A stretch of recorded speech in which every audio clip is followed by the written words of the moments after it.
ഇന്ന് നമുക്ക് ഈ വചനം പങ്കുവെക്കാനായി നമ്മളോട് ആയിരിക്കും നമ്മുടെ പ്രിയപ്പെട്ട ജെയിംസ് മഞ്ഞാക്കൽ അച്ഛനാണ്. അദ്ദേഹം നമ്മൾ അറിയാം, എല്ലാവർക്കും അറിയാം, ഡയറക്ടർ ഒരാളാണ്. അദ്ദേഹം നമുക്ക് ഈ ഏറ്റവും യോഗ്യനായ ഒരു അച്ഛനെയാണ് നമുക്ക് കിട്ടിയിരിക്കുന്നത്. ഇതിൽപ്പുറം വേറെ ആളെ ഒന്ന് കിട്ടാൻ കാരണം ശുദ്ധീകരണ സ്ഥലത്ത് ഇന്നുള്ളതിൽ വെച്ച് ജീവിച്ചിരിക്കുന്നതിൽ വെച്ച് ശുദ്ധീകരണ സ്ഥലത്തെ ആത്മാർക്ക് വേണ്ടിയിട്ട് അവരെ പറ്റി സംസാരിക്കാൻ നമുക്ക് ബോധ്യം നൽകാനായിട്ട് പറ്റിയ ഏറ്റവും നല്ല അഭിഷിക്തനെയാണ് നമുക്ക് കർത്താവ് നമുക്ക് സമ്മാനിച്ചിരിക്കുന്നത്. നമുക്കറിയാം, അച്ഛൻ പലവിധ രോഗപീഠകളിലെ കടന്നു പോകുന്ന ഒരു വ്യക്തിയാണ്. അച്ഛൻ ഓൾമോസ്റ്റ് എല്ലാ സമയം വിദേശത്താണ് ജോലി. ജർമ്മനിയും മറ്റു യൂറോപ്യൻ രാജ്യങ്ങളുമാണ് അച്ഛൻ ജോലി ചെയ്യുന്നത്. അച്ഛന്റെ ശുശ്രൂഷ മേഖലയുടെ ആ ഭാഗത്താണ്, യൂറോപ്യൻ കൺട്രീസ്, പ്രത്യേകിച്ച് ജർമ്മനിയിലാണ്. അപ്പൊ അച്ഛൻ ഒത്തിരി സഹനങ്ങളിലൂടെ കടന്നു പോകുന്ന അച്ഛനാണ്. അപ്പൊ അച്ഛനൊരു നല്ലൊരു പുസ്തകം ഇട്ട് നിത്യത ദർശിച്ച നിമിഷങ്ങൾ. അച്ഛൻ അതികഠമായ രോഗത്തിന് മരണം വരെ കണ്ട നിമിഷങ്ങളുണ്ട്, മരണത്തിലൂടെ കടന്ന നിമിഷങ്ങൾ എന്ന് പറയാം. ആ സമയങ്ങളിലൊക്കെ അച്ഛന്റെ ഇച്ചിരി പുസ്തകമാണ് നിത്യത ദർശിച്ച നിമിഷങ്ങൾ എന്ന് പറയുന്ന പുസ്തകം അച്ഛൻ നമുക്ക് കൊണ്ട് എഴുതിയിട്ടുണ്ട്. അപ്പൊ അതിലൂടെ അച്ഛൻ അനുഭവിച്ച ആ സമയത്തെ അവസ്ഥകളും കാര്യങ്ങളും നമുക്ക് മനസ്സിലാക്കാൻ സാധിക്കും. ഒത്തിരി സ്നേഹത്തോടെ ഞങ്ങളുടെ പ്രിയപ്പെട്ട അച്ഛനെ, കുഞ്ഞാക്കൽ അച്ഛനെ, ഞങ്ങളെ ഇന്നത്തെ ഈ വചനവേദിയിലേക്ക് ഞങ്ങൾക്ക് വേണ്ടി ശുദ്ധീകരണത്തിലെ ആൾമാർക്ക് വേണ്ടി പ്രാർത്ഥിക്കുന്ന കൂട്ടായ്മയെ ഈ മക്കൾ കൊണ്ട് വചനം പങ്കുവെക്കാൻ വന്ന അച്ഛനെ ഞങ്ങൾ ഒത്തിരി സ്നേഹത്തോടെ ഞങ്ങൾ സ്വാഗതം ചെയ്തു. അച്ഛാ, ഈശ്വംശിയായിരിക്കും, സ്തുതിയായിരിക്കട്ടെ. എല്ലായ്പ്പോഴും സ്തുതിയായിരിക്കട്ടെ. എനിക്കും ഏറെ സന്തോഷമുണ്ട് നിങ്ങളുടെ പ്രാർത്ഥനാ ഗ്രൂപ്പിൽ ഒരു സന്ദേശം തരുവാനും നിങ്ങളോടൊത്ത് പ്രാർത്ഥിക്കുവാനും ഒരവസരം കർത്താവ് ഒരുക്കിയതിന്. നമുക്ക് പ്രാർത്ഥനാത്മകമായിട്ട് കർത്താവിൻ്റെ ചാരത്ത് അണിയാം.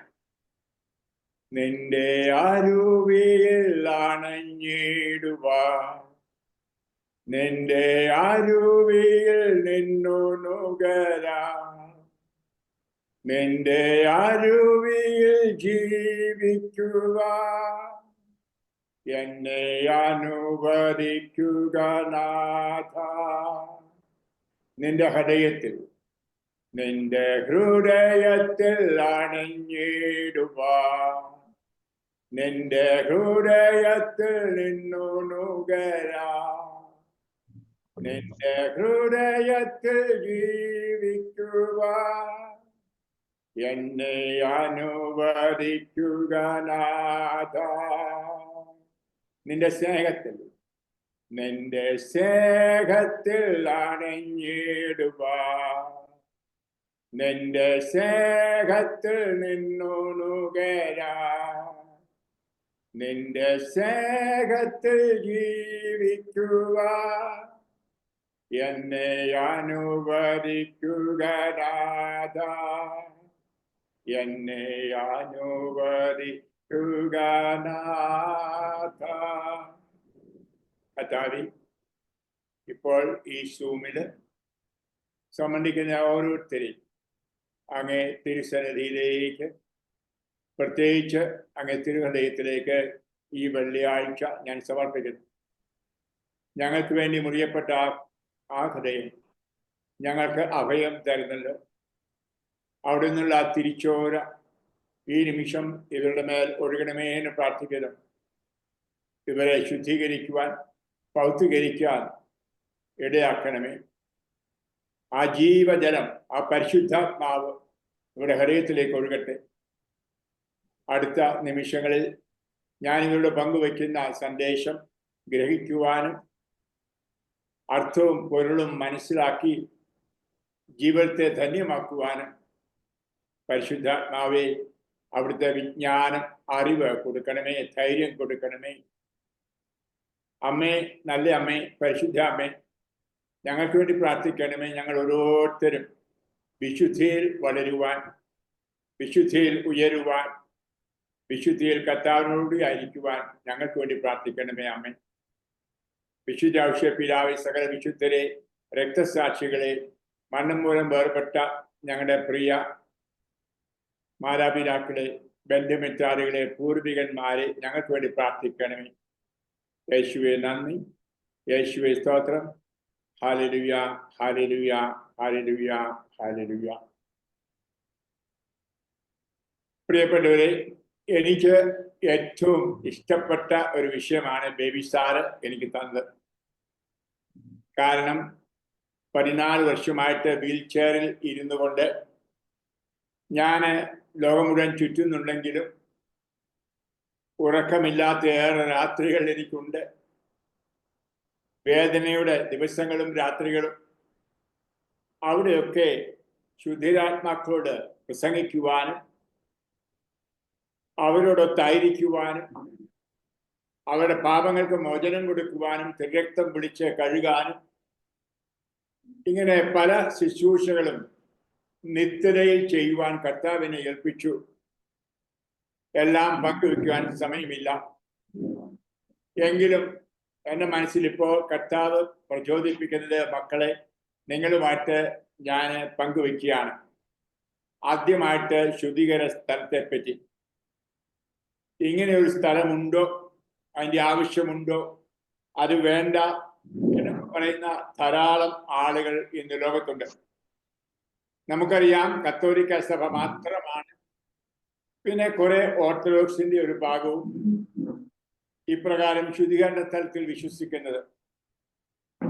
അപ്പോൾ മറ്റ് സമുദായങ്ങളിൽ നിന്നുള്ള സമൂഹങ്ങളിൽ നിന്നുള്ള സ്വാധീനം കൊണ്ട് കത്തോലിക്കൽ പലരും ശുദ്ധീകരണ സ്ഥലത്തിലെ ആത്മാക്കളെ വിസ്മരിച്ചു കഴിഞ്ഞു. അതുകൊണ്ടാണ് ഈ വചന ശുശ്രൂഷയ്ക്ക് അർത്ഥമുണ്ട്. നമുക്ക് ആദ്യമായിട്ട് പറയട്ടെ, ചില ആളുകൾ പറയും ശുദ്ധീകരണ സ്ഥലമല്ല, ഒരു അവസ്ഥയാണ്. മാർപ്പാപ്പ പോലും പറയുന്നു ഈ മാർപ്പാപ്പ അല്ല ഇതിനു മുമ്പ്, കാരണം ഒരു സ്ഥലമാണ്. കാരണം ബൈബിളിലുടനീളം സ്ഥലമായിട്ടാണ് ചിത്രീകരിക്കപ്പെട്ടിരിക്കുന്നത്. വിശുദ്ധന്മാരുടെ പഠനത്തിലും അത്. ഇത് ബുദ്ധി കൊണ്ട് മനസ്സിലാക്കാൻ പറ്റാത്തത് കൊണ്ട്, ആത്മാവിൽ മനസ്സിലാക്കാൻ സാധിക്കാത്തത് കൊണ്ട് അത് പലരും അതിനെ ഒരു അവസ്ഥയായിട്ട് പറയുന്നു. നിശ്ചയമായിട്ടും ശുദ്ധീകരണം ഒരവസ്ഥയാണ്, പക്ഷെ അതൊരു സ്ഥലത്താണ്. സ്വർഗം ഒരു സ്ഥലമാണ്, നരകം ഒരു സ്ഥലമാണ്, ശുദ്ധീകരണ സ്ഥലവും ഒരു സ്ഥലം. നമ്മൾ നോക്കുമ്പോൾ സ്ഥലം എന്ന് പറഞ്ഞാൽ കോട്ടയം, മണ്ടകാട്, കാഞ്ഞിരപ്പള്ളി അല്ലെങ്കിൽ തൃശ്ശൂരൊക്കെ സ്ഥലങ്ങൾ. അങ്ങനെ ചിന്തിക്കാനേ നമുക്കറിയത്തുള്ളൂ. എന്നാൽ നമ്മൾ മനസ്സിലാക്കണം, വിവിധ അളവിലും വ്യാപകമായിട്ടും വിവിധങ്ങളായ സ്ഥലങ്ങൾ ഉണ്ട് സ്ഥലങ്ങൾക്ക്. ഉദാഹരണമായി നമുക്കറിയാം, ഈ സ്പേസിലേക്ക് പോകുന്നു, ശൂന്യാകാശത്തിലേക്ക്. അവിടെ നമുക്കറിയാം ഗുരുത്വം, ആകർഷണമില്ല. അവിടെയൊക്കെ അത് യാതൊരുവിധ ബന്ധനവും ഇല്ലാതെ പോകുന്നു. അതൊരു വേറെ ഡയമെൻഷനാണ്, അതൊരു സ്ഥലമാണ്. അതുപോലെ നമുക്ക് ബുദ്ധി കൊണ്ട് മനസ്സിലാക്കാനോ അളക്കാനോ പറ്റാത്ത ഒരവസ്ഥ, അല്ലെങ്കിൽ ഒരു സ്ഥലം, അത് സ്ഥലം തന്നെയാണ്. അത് നമുക്ക് ഈ സ്ഥലവും നമ്മുടെ ബുദ്ധി കൊണ്ടും കൈകൊണ്ടും കാലുകൊണ്ടും അളക്കാവുന്നേ അറിയത്തുള്ളൂ. എന്നാൽ നിത്യതയിലെ സ്ഥലം അത് മനസ്സിലാക്കണമെങ്കിൽ ആത്മാവിന്റെ കൃപയുണ്ടെങ്കിലേ സാധിക്കൂ. അതുകൊണ്ട് പറഞ്ഞ ഒരു സ്ഥലമാണ്. കാരണം എൻ്റെ പുസ്തകം നിങ്ങൾ ഒരു പക്ഷേ വായിച്ചു കാണും, ഇല്ലെങ്കിൽ വായിക്കണം. ഞാൻ കോമായിലായിരുന്നപ്പോൾ കർത്താവ് എന്നെ ശുദ്ധീകരണ സ്ഥലവും സ്വർഗവും നരകവും എല്ലാം കാണിച്ചു. ഇതിനെ പുരസ്കരിച്ച് ഞാൻ എഴുതിയ പുസ്തകം കരിസ്മാനിലുണ്ട്. നിങ്ങൾക്കറിയാം, നിത്യത ദർശിച്ച നിമിഷങ്ങൾ. അവിടെയെല്ലാം ഞാൻ കണ്ടത് സ്ഥലങ്ങൾ ആണ്. ഈ നമ്മുടെ ഇവിടുത്തെ സ്ഥലമല്ലെന്ന് മാത്രം, വേറൊരു സ്ഥലം ആണ്. ഇനിയും പ്രിയപ്പെട്ടവർ, ഞാൻ വിഷയത്തിലേക്ക് കടക്കുകയാണ്. നമുക്കറിയാം, യേശുക്രിസ്തുവിൽ വിശ്വസിക്കുക രക്ഷ പ്രാപിച്ചവരെല്ലാം വിശുദ്ധർ ആണ്. തിരുസഭയെ പറയുന്നത് വിശുദ്ധരുടെ കൂട്ടായ്മ എന്നാണ്. സ്വർഗത്തിലുള്ളവരെ വിശുദ്ധരുടെ കൂട്ടായ്മ എന്ന് പറയുന്നു. അതുപോലെ ശുദ്ധീകരണ സ്ഥലവും. ഇവിടെയാണ് നമ്മുടെ വിശ്വാസ പ്രമാണത്തിൽ നമ്മൾ ഏറ്റു പറയാറില്ലേ, പുണ്യവാന്മാരുടെ ഒരുമ്പാടിൽ ഞങ്ങൾ വിശ്വസിക്കുന്നു എന്ന് പറഞ്ഞാൽ പുണ്യവാന്മാരുടെ ഐക്യത്തിൽ. എന്താണ് ഈ പുണ്യവാന്മാരുടെ ഐക്യം? തിരുസഭയ്ക്ക് 3 ഡയമെൻഷൻ അഥവാ 3 അവസ്ഥയുണ്ട്. അതിലൊന്നാണ് സ്വർഗത്തിലെ, അതായത് വിശുദ്ധി പൂർണ്ണമായിട്ട് അനുഭവിക്കുന്നവരുടെ കൂട്ടായ്മ. മാതാവും ഔഷപിതാവും മറ്റ് വിശുദ്ധരും രക്തസാക്ഷികളും ഒന്നിച്ച് ആ വിശുദ്ധിയുടെ പൂർണിമ അനുഭവിക്കുന്നവർ. അതാണ് മഹത്വീകൃതമായ സഭ. 2, വിശുദ്ധി പ്രാപിച്ചുകൊണ്ടിരിക്കുന്നവർ, അതായത് തീയില് ദഹിച്ച് ദഹിപ്പിക്കേണ്ടവയെ ദഹിപ്പിച്ച് ആ വിശുദ്ധി പ്രാപിച്ചുകൊണ്ടിരിക്കേണ്ട അവസ്ഥ, അല്ലെങ്കിൽ അതാണ് ശുദ്ധീകരണ സ്ഥലം. ഇനിയും ഈ ലോകത്തിൽ നമ്മൾ, നിങ്ങളും ഞാനും വിശുദ്ധിയിലേക്ക് വിളിക്കപ്പെട്ടവർ. അപ്പോൾ ഞാൻ തരം തിരിച്ചു പറയുകയാണ്, ഈ ലോകത്തുള്ളവർ വിശുദ്ധിയിലേക്ക് വിളിക്കപ്പെട്ട ആളുകളുടെ കൂട്ടായ്മ. ഈ വിളിക്കപ്പെട്ട നമ്മൾ, നമുക്കറിയാം, ജഡത്തോടും ലോകത്തോടും പിശാചിനോടും പൊരുതുകയാണ്. അതുകൊണ്ടാണ് ഒരു യുദ്ധം ചെയ്യുന്ന സഭയാണിത്. യുദ്ധം ചെയ്യുന്ന പോരാടുന്ന യോദ്ധാക്കളാണ് നമ്മൾ. അപ്പോൾ വിശുദ്ധിക്ക് വേണ്ടിയുള്ള നെട്ടോട്ടം ഇവിടെ. ഇനി ഈ നെട്ടോട്ടം കഴിയും നമ്മൾ അവസാന ശ്വാസം വിടുമ്പോൾ. അപ്പോൾ നാം എങ്ങോട്ടാ പോകുന്നത്? അതിപരിശുദ്ധനായ ദൈവത്തെ മുഖാമുഖം കാണാൻ. ഓർക്കണമേ, വിശുദ്ധ ത്രിത്വത്തിന്റെ അടുത്ത് ശരാസ്തമയം മലഹാമാർ പറയുകയാണ്, പരിശുദ്ധൻ പരിശുദ്ധൻ പരിശുദ്ധൻ. അപ്പോൾ അതിപരിശുദ്ധിയുടെ സാന്നിധ്യത്തിലേക്ക് കടന്നു ചെല്ലുവാൻ നമുക്ക് പരിശുദ്ധി കൂടിയേ തീരും. അപ്പോൾ ഈ ലോകത്തിൽ നിന്ന് നമ്മൾ വേറെ വരിയുമ്പോഴേ ആ അതിപരിശുദ്ധി നേടിയിട്ടുണ്ട് എന്ന് നമുക്ക് സങ്കല്പിക്കാൻ അവരല്ല. അതുകൊണ്ടാണ് ഈ പൂർണ്ണ വിശുദ്ധിക്ക് വേണ്ടിയിട്ട് അത് നമ്മൾ ശുദ്ധീകരണ സ്ഥലത്തിലൂടെ കടന്നു പോകുന്നത്. നമുക്കറിയാം, നമ്മൾ ആ വിശുദ്ധിയുടെ സ്ഥലത്ത്, അതിവിശുദ്ധിയുടെ സ്ഥലത്ത് തമ്പുരാനെ മുഖാമുഖം കാണണമെങ്കിൽ മത്തായി എഴുതിയ സുവിശേഷം 5:8 വ്യക്തമായി പറയുന്നു, ദൈവത്തെ കാണുവാൻ ഹൃദയശുദ്ധി വേണം. ഹൃദയശുദ്ധിയുള്ളവർ ഭാഗ്യവാന്മാർ, അവർ ദൈവത്തെ കാണും. Hallelujah, hallelujah. അപ്പൊ ഹൃദയ പരിശുദ്ധി ഉണ്ടെങ്കിൽ ദൈവത്തെ കാണാൻ പറ്റും. ഹെബ്രായക്കാർക്ക് എഴുതിയ ലേഖനത്തിൽ 12:14 പറയുന്നു, വിശുദ്ധി കൂടാതെ ആർക്കും കർത്താവിനെ കാണാൻ സാധ്യമല്ല. ഹല്ലേലൂയ. വിശുദ്ധി കൂടാതെ കർത്താവിനെ ദർശിക്കുക സാധ്യമല്ല. നമ്മൾ അത് ഒന്നുകൂടി വായിക്കുന്നുണ്ട്. 1 യോഹന്നാന്റെ ലേഖനം അധ്യായം 2, യോഹന്നാൻ അധ്യായം 3 കണ്ടാലും എത്ര വലിയ സ്നേഹമാണ് പിതാവ് നമ്മോട് കാണിച്ചത്. ദൈവ മക്കളെന്ന് നാം വിളിക്കപ്പെടുന്നു. നാം അങ്ങനെയാകാൻ ലോകം നമ്മെ അറിയുന്നില്ല. കാരണം അതവിടുത്തെ അറിഞ്ഞിട്ടില്ല. പ്രിയപ്പെട്ടവരെ, നാം ഇപ്പോൾ ദൈവത്തിന്റെ മക്കളാണ്. നാം എന്തായിത്തീരുമെന്ന് ഇതുവരെയും വെളിപ്പെട്ടിട്ടില്ല. എങ്കിലും ഒരു കാര്യം നാം അറിയുന്നു, അവിടുന്ന് പ്രത്യക്ഷനാകുമ്പോൾ നാം അവിടുത്തെ പോലെയാണ്. അവിടുന്ന് ആയിരിക്കുന്ന പോലെ നാം അവിടുത്തെ കാണുകയും ചെയ്യും. ഈ പ്രത്യാശയുള്ളവർ അവിടുന്ന് പരിശുദ്ധനായിരിക്കുന്ന പോലെ തന്നെ തന്നെ വിശുദ്ധനാകും. ഹല്ലേലൂയ. വാഗ്ദാനം മരണത്തിന് ശേഷം നമ്മൾ അവിടുന്ന് ആയിരിക്കുന്ന പോലെ മുഖാമുഖം കാണുമെന്ന്. അത് സാധിക്കണമെങ്കിൽ അതിപരിശുദ്ധിയിൽ വസിക്കുന്ന ആ തമ്പുരാനെ കാണാനായിട്ടുള്ള വിശുദ്ധി നമുക്ക് വേണം. ഇപ്പോൾ ഇരിക്കുന്ന നിങ്ങൾ ഓരോരുത്തരും, റീത്ത ആയാലും, സൂസൻ ആയാലും, ആലിസ് ആയാലും, അന്നമ്മ ആയാലും, ആൻസി ആയാലും, ആരായാലും ഉള്ളിലേക്ക് നോക്കിയാൽ മനസ്സിലാക്കും ആ പരിശുദ്ധി നമുക്കില്ല എന്ന്. പ്രാർത്ഥിക്കുന്നുണ്ട്, പുരാശികൾ സമർപ്പിക്കുന്നുണ്ട്, കരവിശുദ്ധിക്ക് വേണ്ടി കുമ്പസാരിക്കുന്നുണ്ട്. എങ്കിലും ഈ അതിപരിശുദ്ധനെ കാണുവാനുള്ള ആ വിശുദ്ധി നമുക്കുണ്ടോ? ഇനി നമ്മുടെ ക്രൈസ്തവ ജീവിതത്തിന്റെ ലക്ഷ്യം അഥവാ ആകത്തുക ഈശോ പഠിപ്പിക്കുന്നുണ്ടല്ലോ.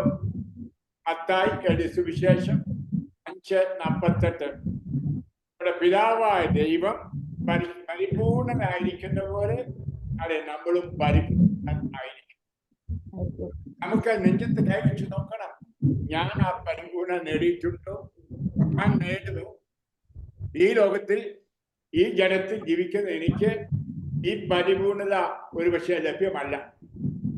ഇവിടെയാണ് പ്രിയ മക്കളെ ഞാൻ ഒരിക്കൽ കൂടി പറയുന്നു, വിശുദ്ധ കത്തോലിക്ക സഭയുടെ മഹത്വം കാണുന്നത് മരണശേഷവും പാപങ്ങൾക്ക് മോചനം കിട്ടി കർത്താവിന്റെ കരുണ പ്രാപിച്ച് അതിവിശുദ്ധിയിലേക്ക് പോകാമെന്ന് പഠിപ്പിക്കുന്ന ഏക സഭ കത്തോലിക്ക സഭ. ഹല്ലേലൂയ. അതായത് ഞാൻ പറയും, ദൈവ കരുണയുടെയും ദൈവസ്നേഹത്തിന്റെയും മൂർത്തിഭാവം പഠിപ്പിക്കുകയും നമ്മളെ മനസ്സിലാക്കി തരികയും അങ്ങനെ സ്വർഗപ്രാപ്തിക്ക് വേണ്ടി നമ്മളെ ഒരുക്കുകയും ചെയ്യുന്ന ഒരു വലിയ സഭയാണ് കത്തോലിക്ക സഭ. ഇവിടെ ഞാൻ സഭയെന്ന് പറയുമ്പോൾ സഭയാ, മതമല്ല ഞാൻ ഉദ്ദേശിക്കുന്നത്. ഓർക്കണം, ആ മതങ്ങളുടെ കാര്യമല്ല ഞാൻ ഇവിടെ പറഞ്ഞത്. കത്തോലിക്ക സഭ അതായത് യേശുവിന്റെ ശരീരം. പ്രിയമുള്ളവർ, നമ്മൾ വായിക്കുന്നുണ്ട് പഴയ നിയമത്തില് മിക്ക പ്രവാചകൻ എപ്രകാരം ആ കടലിനെ പറ്റി നമ്മളെ പഠിപ്പിക്കുന്നുവെന്ന്. മിക്ക പ്രവാചകൻ അധ്യായം 7-18 മുതൽ വചനങ്ങൾ. മിക്ക തന്റെ അവകാശത്തിന്റെ അവശേഷിച്ച ഭാഗത്തോട് അവരുടെ അപരാധങ്ങൾ പൊറുക്കുകയും അതിക്രമങ്ങൾ ക്ഷമിക്കുകയും ചെയ്യുന്ന അങ്ങേപ്പോലൊരു ദൈവം വേറെ ആരുണ്ട്? അവിടുന്ന് തന്റെ കോപം എന്നേക്കുമായും വച്ച് പുലർത്തുന്നില്ല. എന്നാൽ അവിടുന്ന് കാരുണ്യത്തിൽ ആനന്ദിക്കുന്നു. അവിടുന്ന് വീണ്ടും നമ്മുടെ കാരുണ്യം കാണിക്കും. നമ്മുടെ അകൃത്യങ്ങളെ അവിടുന്ന് ചവിട്ടിമടിക്കും. ആഴിയുടെ അകാരത്തിലേക്ക് നമ്മുടെ പാപങ്ങളെ അവിടുന്ന് തൂത്തെറിയും. ഹല്ലേലൂയ. മനോഹരമായ വാക്ക്. വീണ്ടും കാരുണ്യം കാട്ടും. നിങ്ങൾ മനസ്സിലാക്കണം, ഇതര സഭകൾ, പ്രത്യേകിച്ച് പ്രൊട്ടസ്റ്റന്റ് സഭകൾ, നാം മരിക്കുമ്പോൾ നിദ്ര ചെയ്യുന്നു, ഒന്നെങ്കിൽ അതിനുശേഷം വിരിനാളിൽ നരകത്തിലേക്ക് അല്ലെ സ്വർഗത്തിലേക്ക് ഒരു ഇടവിധാനം കരുണയ്ക്കായിട്ട് ഉണ്ടെന്ന് പഠിപ്പിക്കുന്നില്ല. ഹല്ലേലൂയ. ഇതാണ് നമ്മുടെ കത്തോലിക്ക ജീവിതത്തിന്റെ മഹനീയത മക്കളെ മനസ്സിലാക്കണം. ഇത് മനസ്സിലാക്കാത്തത് കൊണ്ടാണ് അവർക്ക് വേണ്ടി പ്രാർത്ഥിക്കാത്തത്, അവർക്ക് വേണ്ടി ഒരുപക്ഷെ ദിവബലി അർപ്പിക്കാത്തത്, പരിത്യാഗങ്ങൾ അർപ്പിക്കാത്തത്. പ്രിയമുള്ള, നമുക്ക് കാണാൻ സാധിക്കും പഴയ നിയമത്തിൽ തന്നെ. പഴയ നിയമം എന്ന് പറയുമ്പോൾ ക്രിസ്തുവിന് മുമ്പ്, അവര് ക്രിസ്തുവിന് പുറത്തുള്ള വിജാതിയം, ഹിന്ദുമതം, ഇസ്ലാം മതം ഒക്കെ മരണശേഷം ശുദ്ധീകരണം പ്രാപിക്കാമെന്ന് വിശ്വസിക്കുന്നു. നമുക്ക് ഏറ്റവും മനോഹരമായിട്ട് നിങ്ങൾക്കെല്ലാം അറിയാവുന്ന ഒരു ഭാഗമാണ്. അത് ഞാൻ വായിക്കുകയാണ്. കാരണം വായിക്കുമ്പോൾ അത് കൂടുതൽ വ്യക്തതയുണ്ടാകും. മക്കബയക്കാർക്ക് എഴുതിയ മക്കബയക്കാരുടെ പുസ്തകം, 2-ാം പുസ്തകം, അധ്യായം 12. മക്കബയ അധ്യായം 12, 38 മുതൽ വചനങ്ങൾ ഞാൻ വായിക്കുന്നു. കാരണം അതിന്റെ ഓരോ വാക്കും ഏറെ അർത്ഥമുള്ളതാണ്. യൂദാസ് തന്റെ സൈന്യത്തെ വിളിച്ചു കൂട്ടി അദുല്ല നഗരത്തിലേക്ക് പോയി. 7-ാം ദിവസം സമീപിച്ചിരുന്നതിനാൽ അവർ മുറപ്രകാരം തങ്ങളെ തന്നെ ശുദ്ധീകരിച്ച് താപത്ത് ആചരിച്ചു. യുദ്ധത്തിൽ മൃതി അടഞ്ഞവരെ കുടീരത്തിൽ അടക്കം ചെയ്യുക ആവശ്യമായിരുന്നതിനാൽ യൂദാസും അനുയായികളും പിറ്റേന്ന് തന്നെ ജഡങ്ങൾ എടുത്തുകൊണ്ടുവരാൻ പുറപ്പെട്ടു. അതായത് നമുക്കറിയാം, എല്ലാ കാലത്തും ഇസ്രായേൽ യുദ്ധമാണ് അല്ലേ? ഇന്നും യുദ്ധം, അന്നും യുദ്ധം. അപ്പോൾ യുദ്ധത്തിൽ ഏറെ പേർ മരിച്ചു. അപ്പൊ അവരെ എല്ലാവരെയും അടക്കണം അവരവരുടെ കബറിടങ്ങളിൽ. അപ്പൊ അതിനു വേണ്ടിയിട്ട് ശവം കൊണ്ടുവന്നു. ഇനി നോക്കണമേ, 40-ാം വചനം. അവ മൃതദേഹങ്ങളുടെ കുപ്പായങ്ങൾക്കിടയിൽ യാമ്നിയായ വിഗ്രഹങ്ങളുടെ ചിഹ്നം ആലേഖനം ചെയ്ത തകിടുകൾ കണ്ടു. ഹല്ലേലൂയ. യഹൂദർക്ക് നിഷിദ്ധമായ തകിട്, നമ്മളും പറയരുത് തകിട് കെട്ടരുതെന്ന്, പച്ച കുത്തരുത്, ഇതൊക്കെ നമ്മളും പറയുന്നതാണ്. അപ്പോൾ ഈ പട്ടാളക്കാരൻ അത് ഇപ്രകാരം, അതായത് യാമ്നിയായ വിഗ്രഹങ്ങളുടെ ചിത്രം ഉണ്ടായിരുന്നത്. ഞാൻ നമ്മൾ ഓർക്കേണ്ടത്, വിജാതീയ ചിത്രങ്ങൾ, വിജാതീയ പടങ്ങൾ ഭവനത്തിൽ വയ്ക്കുന്നത്, നമ്മുടെ ശരീരത്തിൽ ധരിക്കുന്നു. ഇതൊക്കെ എപ്രകാരം നമ്മുടെ സ്വർഗപ്രാപ്തിക്കും വിശുദ്ധ ജീവിതം തടസ്സമാണ്. ഇനിയും യഹൂദർക്ക് ധരിക്കാൻ നിഷിദ്ധമായി. ഇവർ മരിക്കാൻ കാരണം അതാണെന്ന് അവർക്ക് വ്യക്തമായി. ഹല്ലേലൂയ. പല വിജാതീയ ചിഹ്നങ്ങളും വിജാതീയ പ്രാർത്ഥനകളും വിജാതീയ മന്ത്രങ്ങളും രീതികളും ഒരുപക്ഷെ നമ്മെ മരണത്തിൽ എത്തിച്ചെന്ന് വരാം. അതായത് ജീവന്റെ ജീവനായ തമ്പുരാനെ നമ്മളെ അകറ്റിയെന്ന് വരാം. അതുകൊണ്ടാണ് കൃത്യം പറയാണ് ആ യഹൂദർക്ക് മനസ്സിലായി അവർ മരിക്കാൻ കാരണമെന്ന്. ഇനിയും നീതിമാനായ വിധിയാനും നിഗൂഢമായി വെളിപ്പെടുത്തുന്നതിനുമായ കർത്താവിന്റെ മാർഗങ്ങളെ അവർ വാഴ്ത്തി. ഇവരുടെ ഈ പാപം തുടച്ചു മാറ്റണമെന്ന് യാചിച്ച് അവർ പ്രാർത്ഥനയിൽ മുഴുകി. പാപം നിമിത്തം മരണത്തിന് ഇരയായവർക്ക് സംഭവിച്ചത് എന്തെന്ന് ഒരിക്കൽ കണ്ട ജനത്തോട് പാപത്തിന് ഒഴിഞ്ഞു നിൽക്കാൻ വീരപുരുഷനായ യൂദാസ് ഉപദേശിച്ചു. അനന്തരം അവരിൽ നിന്നും 2000-ഓളം രാഗ്മ വെള്ളി പിരിച്ചെടുത്ത് പാപപരിഹാര ബലിയായി ജെറുസലേമിലേക്ക് അയച്ചു കൊടുത്തു. പുനരുത്ഥാനം ഉണ്ടാകുമെന്ന് യൂദാസ് ചെയ്ത ഈ പ്രവൃത്തി ശ്രേഷ്ഠവും ഉചിതവും തന്നെ. മരിച്ചവർ ഉയർക്കുമെന്ന പ്രതീക്ഷയില്ലായിരുന്നെങ്കിൽ അവർക്ക് വേണ്ടി പ്രാർത്ഥിക്കുന്നത് നിഷ്പ്രയോജനവും ഭോഷത്വമാകുമായിരുന്നു. എന്നാൽ ദൈവഭക്തിയോടെ മരിക്കുന്നവർക്കായി ഒരുക്കിയിരിക്കുന്ന അമൂല്യ സമ്മാനത്തെക്കുറിച്ച് അവർ പ്രത്യാശ പുലർത്തിയെങ്കിൽ അത് പാവനവും ഭക്തിപൂർണമായ ഒരു ചിന്തയാണ്. അതിനാൽ മരിച്ചവർക്ക് പാപമോചനം ലഭിക്കുന്നതിന് അവൻ അവർക്ക് വേണ്ടി പാപപരിഹാര കർമ്മം അനുഷ്ഠിച്ചു. ഹല്ലേലൂയ. പലപ്പോഴും അതെ മറ്റ് ഇതര സഭകളിൽപ്പെട്ടവരോട് വായിക്കാറുണ്ട്. അതിനൊരു കാരണം അവരാർക്കും ഈ മക്കബീസ് പുസ്തകം ഇല്ല. ഹല്ലേലൂയ. സമ്പൂർണ്ണ ബൈബിൾ നമുക്കേ ഉള്ളൂ. 7 പുസ്തകങ്ങൾ അവർക്കില്ല. ആ 7 പുസ്തകങ്ങളിൽ മനോഹരമായിട്ട് അതാണ് സമ്പൂർണ്ണ ബൈബിൾ. പറഞ്ഞിരിക്കുന്ന ഭാഗങ്ങൾ അവർക്ക് അറിഞ്ഞുകൂടാ. ഉദാഹരണം സൂസന്നയുടെ കഥയൊക്കെ നമുക്കറിയാം. അപ്പോൾ ഈ മരിച്ചു പോയവർക്കുള്ള പ്രാർത്ഥനയെ പറ്റിയും പറയുമ്പോൾ അവർക്ക് ഇത് മനസ്സിലാക്കാൻ കഴിയുന്നില്ല.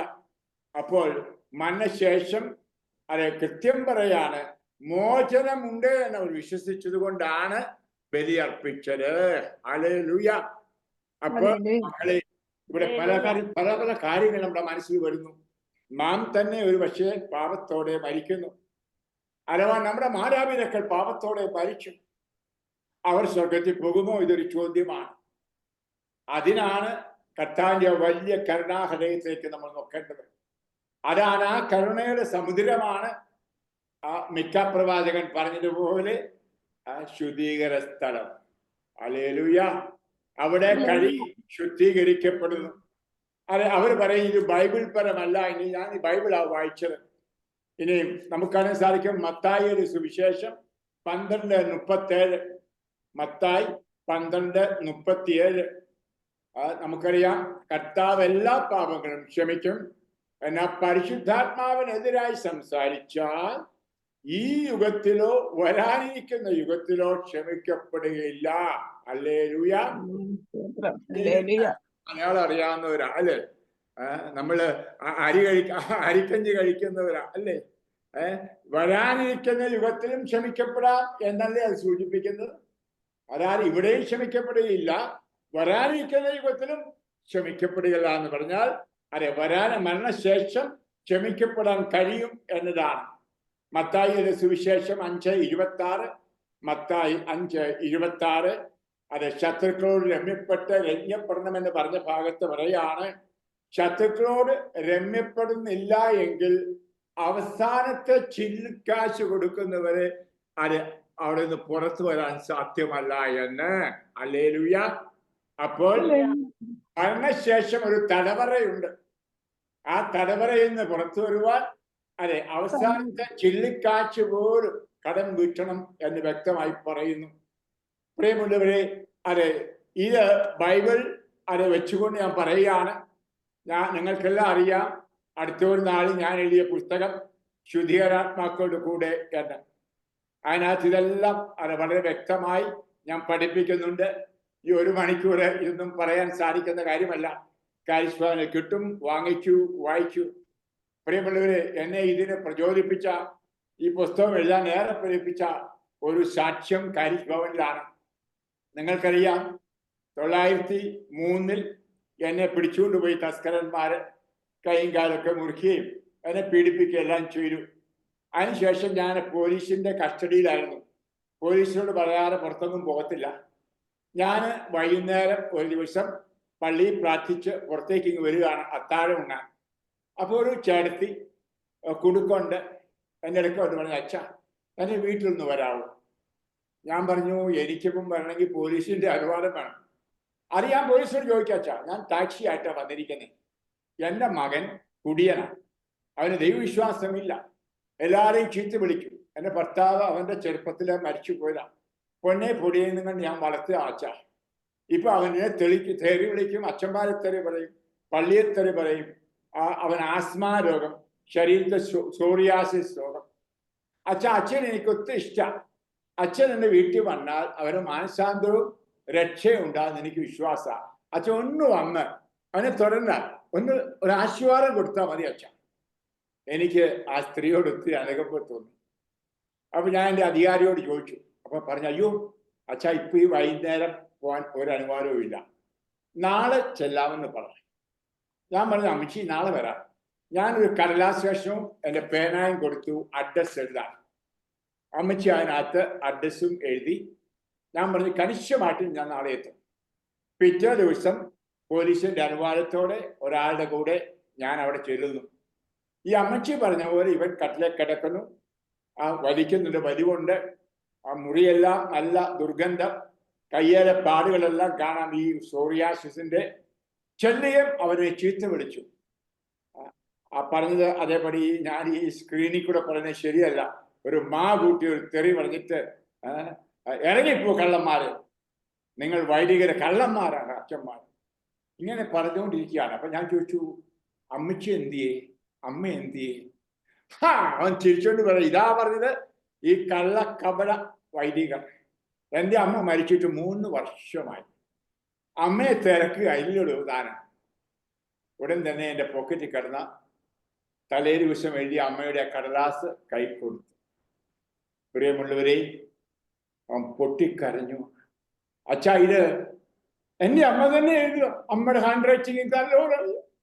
ആ കടലാസ് അത് വയലോട്ട് വെച്ച് കരഞ്ഞ് എൻ്റെ കാൽക്കൽ വീണു. അതെ, പിന്നീട് സംഭവിച്ചവരുടെ വലിയ മാനസാന്തരം, കുമ്പസാരം. ഞാൻ അവൻ്റെ ആശീർവാദം പ്രാർത്ഥിച്ചു. പിറ്റേന്ന് രാവിലെ കാരിസ്ഭവനിൽ വന്നവൻ സാക്ഷ്യം പറഞ്ഞു.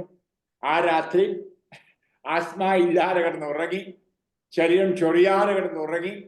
അത് എപ്രകാരം കർത്താവിനെ കണ്ടുമുട്ടിയെന്ന്. അപ്പോൾ എനിക്ക് മനസ്സിലായി, പ്രിയപ്പെട്ടവരെ, മരണം മൂലം വേർപെട്ട നമ്മുടെ മാതാപിതാക്കൾ, സഹോദരങ്ങൾ, ജീവിത പങ്കാളി നമ്മെപ്പറ്റി ആകുലതയുള്ളവരാണ്, ശ്രദ്ധയുള്ളവരാണ്. They are concerned about us. നിങ്ങൾ ഇതേപോലെ പലതും എൻ്റെ ഈ പുസ്തകത്തിൽ വായിക്കും. എല്ലാം എനിക്ക് പറയാനാവതല്ല. പ്രിയപ്പെട്ട ഞാൻ പറയാൻ കാരണം, ഇതൊക്കെ 4 പേർ അറിഞ്ഞിരിക്കണം ഞാൻ ജീവിച്ചിരിക്കുമ്പോൾ. അതുകൊണ്ടാണ് ഞാൻ എഴുതാൻ ഇടയാക്കിയത്. പ്രിയപ്പെട്ടവരെ, അതെ, നമുക്കറിയാം, നമ്മൾ ഈ ലോകത്തിൽ ശുദ്ധീകരണം നേടുന്നത്, നമുക്ക് അത് ശുദ്ധീകരണ സ്ഥലത്തെ പറ്റി പറയുന്ന ഒരു വലിയ മനോഹരമായ ഭാഗമുണ്ട്. 1 കൊറിന്തോസ് അധ്യായം 3:13. 1 കൊറിന്തോസ് അധ്യായം 3 അതെ വചനം 13. ഞാൻ 11 മുതൽ വായിക്കുന്നു. യേശുക്രിസ്തു എന്ന അടിസ്ഥാനം സ്ഥാപിക്കപ്പെട്ടു കഴിഞ്ഞു, അതിനു പുറമെ മറ്റൊന്ന് സ്ഥാപിക്കാൻ ആർക്കും സാധിക്കുകയില്ല. ഈ അടിസ്ഥാനത്തിന്റെ മേൽ ആരെങ്കിലും സ്വർണമോ വെള്ളിയോ രത്നങ്ങളോ തടിയോ പുല്ലോ വൈക്കോലോ ഉപയോഗിച്ചു പണിതാലും ഓരോരുത്തരുടെയും പണി പരസ്യമാകും. കർത്താവിന്റെ ദിനത്തിൽ അത് വിളംബരം ചെയ്യും. അഗ്നിയാൽ വെളിവാക്കപ്പെടും. ഓരോരുത്തരുടെയും പണി ഏതു തരത്തിലുള്ളതെന്ന് അഗ്നി തെളിയിക്കുകയും ചെയ്യും. ആരുടെ പണി നിലനിൽക്കുന്നുവോ അവൻ സമ്മാനിതനാകും. ആരുടെ പണി അഗ്നിക്കിരയാകുന്നുവോ അവൻ നഷ്ടം സഹിക്കേണ്ടി വരും. എങ്കിലും അഗ്നിയിൽ എന്ന വണ്ണം അവൻ രക്ഷ പ്രാപിക്കും. Hallelujah, hallelujah. അതായത് മരണശേഷമുള്ള ഒരു അഗ്നി ശുദ്ധീകരണം നമ്മൾ വായിക്കുന്നുണ്ട് പഴയ നിയമത്തിൽ. മലാക്കി പ്രവാചകൻ അധ്യായം 3 വചനം 3. മലാക്കി 3:3. അതായത് അഹ്റോന്റെ മക്കൾ, അതായത് എപ്രകാരം ഉലയിൽ സ്വർണമുണ്ടാക്കുന്നവൻ ശുദ്ധീകരിക്കുന്നുവോ അതുപോലെ ശുദ്ധീകരിക്കപ്പെടണം എന്ന്. കാരം എപ്രകാരം ഇട്ട് അലക്കുന്നു അതുപോലെ. അത് വളരെ മനോഹരമാണ്. നമ്മൾ അതെ പ്രായമുള്ളവരൊക്കെ ഒരു പക്ഷേ എൻ്റെ ഈ ചെറിയ പ്രസംഗം കേൾക്കുന്നുണ്ടായിരിക്കും. അപ്പോൾ ഞാൻ വായിക്കാം. വളരെ മനോഹരമായിട്ട് എഴുതിയിരിക്കുന്ന മലാക്കി പ്രവാചകൻ അധ്യായം 3 വചനം 3. ലേവി പുത്രന്മാർ യുക്തമായ ബലികൾ കർത്താവിന് അർപ്പിക്കേണ്ടതിനു വേണ്ടി അവിടുന്ന് അവരെ സ്വർണവും വെള്ളിയും എന്ന പോലെ ശുദ്ധീകരിക്കും. പറയാണ്, ഉലയിലെ അഗ്നി പോലെയും അലക്കുകാരന്റെ കാരം പോലെയുമാണ് അവിടുന്ന്. ഹല്ലേലൂയ. പ്രായമുള്ള ആളുകൾ ഓർക്കുന്നത് പണ്ടത്തെ ഈ ജാക്കറ്റ് തുണി എന്ന് പറഞ്ഞ തുണിയായിരുന്നു. വെള്ളത്തുണി ഇല്ലായിരുന്നു. മഞ്ഞച്ചിരിക്കും. നമുക്കത് ചാണകത്തിൽ പുഴുകും, കാരത്തിൽ പുഴുകും പലതവണ. എന്നിട്ടാണ് അത് ബ്ലീച്ച് ചെയ്യുന്നത്, വെളുപ്പിക്കുന്നത്. ഓർക്കുന്നുള്ളവരുണ്ടായിരിക്കും എന്നെ കേൾക്കുന്ന. എങ്കിൽ അതുപോലെ ബ്ലീച്ച് ചെയ്യും അത് വെളുപ്പിക്കാനായിട്ട്. എന്നിട്ട് പറയാണ്, അഗ്നിയിൽ എപ്രകാരം സ്വർണ്ണപ്പണിക്കാർ ശുദ്ധീകരിക്കുന്നു സ്വർണവും വെള്ളിയും, അതുപോലെ ഒരു ശുദ്ധീകരണം ഉണ്ടാകും. നമ്മൾ വ്യക്തമായിട്ട് യേശയ്യാ പ്രവാചകൻ ധാരാളമായിട്ട് എഴുതിയിട്ടുണ്ട് ഇതേപ്പറ്റി. കൂടുതലായിട്ട് പറയാനുള്ള സമയത്തിന്റെ കുറവ് കൊണ്ട് ഞാൻ പറയുന്നില്ല, വായിക്കുന്നുമില്ല. പിന്നീട് പറയാം. എൻ്റെ പുസ്തകത്തിൽ വായിക്കും. ഞാൻ പ്രാക്ടിക്കലായിട്ട് പ്രായോഗികമായിട്ട് പറയാം.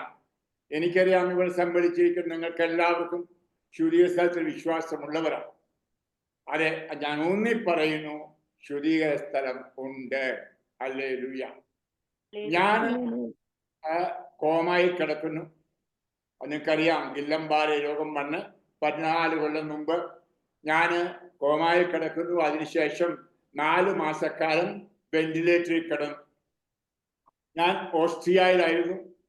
ഞാൻ പ്രായമുള്ളവനായതുകൊണ്ട്, ഇന്ത്യക്കാരനായതുകൊണ്ടും കറമ്പനായതുകൊണ്ടും നിങ്ങൾക്കറിയാം, വെള്ളക്കാര് എന്നോട് ചില വ്യത്യാസങ്ങളൊക്കെ കാണിച്ചു. ഞാൻ അവിടെ ഈ കോമായിലായിരിക്കുന്നു. അവിടുന്ന് ഒരു നേഴ്സ് വന്ന് നോക്കുമ്പോൾ ഞാൻ തണുത്ത് മരച്ചു കിടക്കുന്നു. നാടി പിടിച്ചപ്പം നാടിയില്ല. എന്നെ അവിടെ ആക്കിയ എന്നോടുകൂടി ഒരു അമ്മയെപ്പോലെ നോക്കുന്ന ഒരു സ്ത്രീയുണ്ട്. പെറു എന്ന് പറഞ്ഞ സ്ഥലത്തു നിന്നുള്ള ഒരു സൗത്ത് അമേരിക്കക്കാരി, ഗാബി. അവളെ വിളിച്ച് ഫോണിൽ പറഞ്ഞു, ഫാദർ ജെയിംസ് അച്ഛൻ മരിച്ചു. എങ്ങോട്ടാ ബോഡി അയക്കേണ്ടത് നിങ്ങൾ തീരുമാനിച്ചു പോവാന്ന് പറയും. വെളുപ്പിന് 4 മണിക്ക്. പുള്ളി മകൻ ഒരു ഡോക്ടറാണ്. ഡോക്ടറെയും വിളിച്ച് വണ്ടിക്ക് വരികയാണ്. വഴി ഇവർ ആലോചിച്ചു ഏത് ഫ്ലൈറ്റിന് വേണം ശവൻ നാട്ടിലേക്ക് അയക്കാൻ. അങ്ങനെ അവർ ഓടിപ്പാഞ്ഞ് ആശുപത്രിയിൽ എത്തുമ്പം ഞാൻ നോർമലായിട്ട് ശ്വസിച്ച് കിടക്കണം. സംഭവിച്ചെന്തെന്ന് ചോദിച്ചാൽ ഈ വെന്റിലേറ്ററുമായിട്ട് ഘടിപ്പിക്കുന്ന കേബിൾ പൊട്ടി. അലാം അടിച്ചു. ആരും ശ്രദ്ധിച്ചില്ല. അപ്പൊ എനിക്കറിയാം, എന്നോട് ഡോക്ടർ, എനിക്ക് ബോധമുണ്ട് ആ സമയത്ത്, ഈ കോമ അവസ്ഥ കഴിഞ്ഞ പിന്നാണ്. അപ്പൊ എന്നോട് ഡോക്ടർമാർ പറഞ്ഞു, ഒരു 10 മിനിറ്റ് കഴിഞ്ഞാൽ ഇങ്ങനെ മരിച്ചു പോകുന്നു. അപ്പൊ ഞാനിത് കണ്ട് കിടന്ന് ഒരു അബോധാവസ്ഥ പോലെയായി. അപ്പോൾ ഉണ്ടായ അവസ്ഥയാണ് ഞാൻ നിത്യത ദർശിച്ച നിമിഷങ്ങളിൽ എഴുതിയിരിക്കുന്നത്. പ്രിയപ്പെട്ടവരെ, നേരെ എന്നെ കൊണ്ടുപോയ ആദ്യം നരകമാണ്. അതിനുശേഷം ശുദ്ധീകരണ സ്ഥലം. ആ ശുദ്ധീകരണ സ്ഥലത്തിൽ ഓരോരോ പാപങ്ങൾ ചെയ്തതിന്റെ ഫലമായിട്ട് വെന്ത് ഇങ്ങേറ്റം അസ്ഥിപ്രമാണം കിടക്കുന്നവരെ കണ്ടു. പക്ഷേ ഒരു കാര്യം, അവിടെ മുഖത്തെ പ്രസാദം, സന്തോഷം. ഈ മാംസമെല്ലാം ശരീരത്തിൽ പോയി എല്ലാം ആയിത്തീർന്നു. ആ സന്തോഷത്തിന്റെ കാരണം എന്തെന്ന് ചോദിച്ചാൽ, അവർക്കറിയാം ഇന്നോ നാളെയോ സ്വർഗത്തിൽ പോകാമെന്ന്. ആ പ്രത്യാശയാണ് അവർക്കുള്ളത്, ഈ സന്തോഷം. ഇനിയും പ്രിയമുള്ളവരെ, ഈ തീക്കാത്തോടെല്ലാം പോകുമ്പോഴും എനിക്കൊരു പൊഴുത് വയ്യത്തില്ല. അപ്പോൾ ഞങ്ങളവർക്ക് ഒരു സ്വപ്നമാണ്, കണിശമായിട്ടും ഒരനുഭവമാണ്, ഒരു എക്സ്റ്റസിയാണ്. അവിടെ ഒന്ന് കാര്യം മനസ്സിലായി, ആ തീയ് ഭയപ്പെടേണ്ടതല്ല, അത് പരിശുദ്ധാത്മാവിന്റെ തീയാണ്. ഹല്ലേലൂയ. നമുക്കറിയാം, പരിശുദ്ധാത്മാവ് തീയാണ്. നമ്മൾ വിളിച്ചു പ്രാർത്ഥിക്കാറില്ല, പരിശുദ്ധാത്മാവെ തീനാളമായി കടന്നു വരും. പെന്തക്കോസ്താ നാളിൽ തീനാക്കിളാട്ടാ ശിരസിൽ വീണത്. അപ്പോ ഈ പരിശുദ്ധാത്മാവിന്റെ പ്രവർത്തനമാണ് ശുദ്ധീകരണം. ഹല്ലേലൂയ. നമ്മളെല്ലാം ശുദ്ധീകരണത്തിന്റെ ആത്മാവെന്ന്. അപ്പോൾ ഈ ശുദ്ധീകരണത്തിന്റെ ആത്മാവാണ് ഈ ശുദ്ധീകരണ സ്ഥലത്തിൽ ഈ പൊള്ളലേൽപ്പിക്കുന്നത് എന്ന് പറഞ്ഞാൽ ചുടുന്നത്. ഇതിലൂടെ ശുദ്ധീകരിക്കുകയാണ്. അത് വേണ്ടാത്തതെല്ലാം അത് എടുത്തു മാറ്റി കളയുവാനായിട്ട് ഉള്ള പരിശ്രമം, പരിശുദ്ധാത്മാവിന്റെ പരിശ്രമം. ഈ ലോകത്തിലാണെങ്കിലും പരിശുദ്ധാത്മാവാണ് നമ്മളെ ശുദ്ധീകരിച്ച് നമ്മളിൽ വേണ്ടാത്തതെല്ലാം മാറ്റിക്കളയുന്നത് എന്നോർക്കണമേ. നമുക്കറിയാം, അനുതാപം നമുക്ക് തരുന്ന പരിശുദ്ധാത്മാവാണ്. അത് പരിശുദ്ധാത്മാവാണ് നിശ്ചയമായിട്ടും നമ്മളിലെ ആ തിന്മയായിട്ടുള്ളതിനെ എടുത്തു മാറ്റുന്നത്. സഭാപ്രസംഗകൻ പറയുന്നത് പോലെ നല്ലതോ ചീത്തയോ ആയ ഏത് നിഗൂഢ പ്രവൃത്തിയും ദൈവം നീതിപീഠത്തിന് മുമ്പിൽ കൊണ്ടുവരും. സഭാപ്രസംഗകൻ 12:14. എനിക്ക് വേണ്ടി ന്യായം നടത്തി തരുന്നവൻ ജീവിക്കുന്നവൻ അവസാനം അവിടുന്ന് എനിക്ക് വേണ്ടി നിലകൊള്ളുമെന്ന് ഞാൻ അറിയുന്നു. എന്റെ ചർമ്മം അഴുകിയാലും ഇല്ലാതായാലും എന്റെ മാംസത്തിൽ നിന്ന് ദൈവത്തെ ഞാൻ കാണും. ഹല്ലേലൂയ. ജോബിന്റെ പുസ്തകം 12:25. അപ്പോൾ ആ പ്രതീക്ഷയാണ് ഈ കത്തി ശരീരം ഇങ്ങനെ ഇല്ലാതായിത്തീരുമ്പോഴും ആ ഉള്ളിലുള്ളത് എന്താണ്? ആ വലിയ പ്രതീക്ഷ, ഞാൻ എൻ്റെ കർത്താവിനെ കാണും. ഈ സന്തോഷമാണ്. ഇനി അവിടെ കണ്ടപ്പോൾ പ്രിയമുള്ളവരെ, എനിക്ക് കാണാൻ സാധിച്ച ശുദ്ധീകരണ സ്ഥലത്തിൽ ധാരാളം കത്തോലിക്കരെ ഞാൻ കണ്ടുമുട്ടി. ഞാൻ അറിഞ്ഞിരുന്നവരെയും അറിയാത്തവരെയും എല്ലാം, അച്ഛന്മാരെ കണ്ടു, മത്രാന്മാരെ കണ്ടു. മാത്രമല്ല പ്രിയമുള്ളവരെ, മറ്റ് ക്രിസ്തീയ സമൂഹത്തിൽപ്പെട്ടവര്, ഓർത്തഡോക്സ്, മർത്തോമ, അല്ലെങ്കിൽ CSI, പെന്തക്കോസ്തുകാര്, മാത്രമല്ല മുസ്ലിങ്ങളെയും കണ്ടു, ഹിന്ദുക്കളെയും കണ്ടു. പ്രിയപ്പെട്ടവരെ, അത് എല്ലാവരും ഈ ശുദ്ധീകരണത്തിലൂടെ കടന്നു പോകണം ദൈവത്തെ കാണണമെങ്കിൽ. ഹല്ലേലൂയ. ഇനിയും ഞാൻ അതിനുശേഷം ഞാൻ പറയുകയാണ്, കർത്താവ് എനിക്ക് ഒരു ശുശ്രൂഷ ഏൽപ്പിച്ചു. നിങ്ങൾക്കറിയാവുന്നവർ, ഈ രോഗം എൻ്റെ ഒരു സുഖമായി. ഗില്ലമ്പാരെ രോഗം മാറി സ്റ്റിറോയിഡ് ഒക്കെ എടുത്തപ്പോൾ അതിന്റെ ഫലമായിട്ട് അത് എനിക്ക് ഷുഗർ, ഡയബറ്റിക്കായി, ശരീരം മുഴുവൻ എപ്പോഴും ന്യൂറോപ്പതിക് പെയിൻ. അതുകൊണ്ട് എനിക്ക് ഉറങ്ങാൻ പറ്റുന്നില്ല. അത് തമ്പുരാൻ തന്ന ഒരു ദാനം. ഹല്ലേലൂയ. 2 മണിക്കൂർ ഉറങ്ങിയാൽ എനിക്ക് നല്ല ഉറങ്ങാൻ. നിങ്ങൾക്കറിയാം, ഇന്ന് വെള്ളിയാഴ്ചയാണ്. ഇന്നലെ ഒട്ടും ഉറങ്ങിയില്ല. നിങ്ങൾക്കറിയാം, എൻ്റെ ശരീരം മുഴുവൻ മുറിവുണ്ട്. 5 മുറിവും വേറെ 5 മുറിവുണ്ട്. അത് ഏകദേശം 200-300 മില്ലി ചോര രാവിലെ വയറ്റുപാതിര മുതൽ പോയിക്കൊണ്ടിരുന്നു. ഇപ്പോഴും എൻ്റെ കയ്യിൽ കൂടെ ചോര പൊടിച്ചു വരുന്നുണ്ട്. പ്രിയമുള്ളവരെ, ഉറങ്ങിയില്ല. ഈ രാത്രിയും ഉറങ്ങിയില്ല. നാളെ കാരിസ്ഭവനിൽ ഒരു ഏകദിന പരിപാടിയുമുണ്ട്. പ്രിയപ്പെട്ടവരെ, ഇതിന്റെ മധ്യത്തിൽ എനിക്കേറെ സന്തോഷമുണ്ട്. എന്താണെന്നറിയാമോ? ഈ ഉറക്കമില്ലാത്ത രാത്രികൾ കർത്താവ് എനിക്ക് തന്നെന്തിനാണെന്നറിയാമോ? ഒരു പക്ഷെങ്കിൽ എനിക്ക് തളർച്ചയായതുകൊണ്ടും യാത്ര ബുദ്ധിമുട്ടായിട്ടും ഈ ലോകത്തുള്ള ഒരു വചനം പ്രഘോഷിക്കാൻ പറ്റില്ല. എന്നാൽ ശുദ്ധീയ സ്ഥലത്തെ ആത്മാക്കളോട് ഞാൻ വചനം പ്രഘോഷിക്കുന്നു. ഹല്ലേലൂയ. മാത്രമല്ല അവർക്ക് ഞാൻ ശുശ്രൂഷയും ചെയ്യുന്നുണ്ട്. പ്രിയമുള്ള, ഇതൊക്കെയാണ് ഈ പുസ്തകത്തില് ഞാൻ എഴുതിയിരിക്കുന്നത്. രാത്രിയിൽ ഇങ്ങനെ ഞാൻ പ്രാർത്ഥിച്ച സ്തോത്രം സ്തോത്രം എന്ന് പറഞ്ഞു കിടക്കുമ്പോൾ എൻ്റെ ആത്മാവ്, അതായത് എൻ്റെ കൂടെയുള്ള കാവൽ മാലാഹ അല്ലെങ്കിൽ പരിശുദ്ധ കന്യാമറിയം, സമുദ്ര താരമേന ശുദ്ധിയാത്മാക്കളെ വിളിക്കുന്നത്, അമ്മ വന്നെന്നെ കൊണ്ടുപോകും. അപ്പോൾ അവിടെ ശുദ്ധീകരണ സ്ഥലത്തിൽ ഇങ്ങനെ ചൊല്ലും. അവിടെ ചെല്ലുമ്പോൾ ഈ വിവിധ തുറകളിലുള്ളവരെ കാണും. ഈ മാമോരീസ, അതായത് സ്നാനം സ്വീകരിക്കാത്തവരെ ഇരുട്ടറയിലാണ്. അപ്പോൾ അവർക്ക് ഞാൻ പ്രാർത്ഥിച്ച് സ്നാനം കൊടുക്കും. അപ്പോൾ ഞാൻ കാണുന്നത് പ്രഭാപൂരിതരായി അമ്മയോടുകൂടി, പരിശുദ്ധ കന്യാമറിയത്തോടുകൂടി സ്വർഗത്തിലേക്ക് കരയേറുന്നത്. ഹല്ലേലൂയ. ഇത് വലിയ എനിക്ക് അനുഭവമാണ്. ഇത് 1996 മുതലുള്ള ഒരു അനുഭവമാണെന്ന് ഓർക്കണം. ഇന്നും ഇന്നലെ അല്ല. നിങ്ങൾക്ക് അറിയാൻ പാടില്ല എങ്കിൽ 96-ൽ ബാംഗ്ലൂരിൽ രാവിലെ ഞാൻ എന്നും 4 മണിക്ക് കഴിഞ്ഞിട്ട് പ്രാർത്ഥിക്കുമായിരുന്നു. അന്നൊക്കെ ഉറക്കമുള്ള കാലമാണ്. അന്ന് ചെറുപ്പം. പെട്ടെന്ന് എൻ്റെ 1 മണിക്കൂർ വ്യക്തിപരമായ പ്രാർത്ഥന കഴിഞ്ഞപ്പോൾ എൻ്റെ മുറിക്കകത്ത് 18 മുസ്ലിങ്ങൾക്ക്. ഞാൻ ആദ്യം പേടിച്ചു പോയി. അതുവരെ ഞാൻ ഗൾഫിൽ നിന്നും പോയിട്ടില്ല. ഞാൻ ചോദിച്ചു, നിങ്ങൾ ആരാ? അപ്പോൾ പറഞ്ഞു, ഞങ്ങൾ മുസ്ലിങ്ങളാ, മരിച്ചു പോയവരാ. അച്ഛൻ എത്ര പേർക്ക് കത്തോലിക്കർക്ക് പ്രസംഗം കൊടുക്കുന്നു. ക്രിസ്ത്യാനികൾക്കും ഹിന്ദുക്കൾക്കും വചനം കൊടുക്കുന്നു. അത് ഞങ്ങൾക്ക് ആർക്കും വചനം തന്നിട്ടില്ല, സുവിശേഷം പ്രഘോഷിച്ചിട്ടില്ല.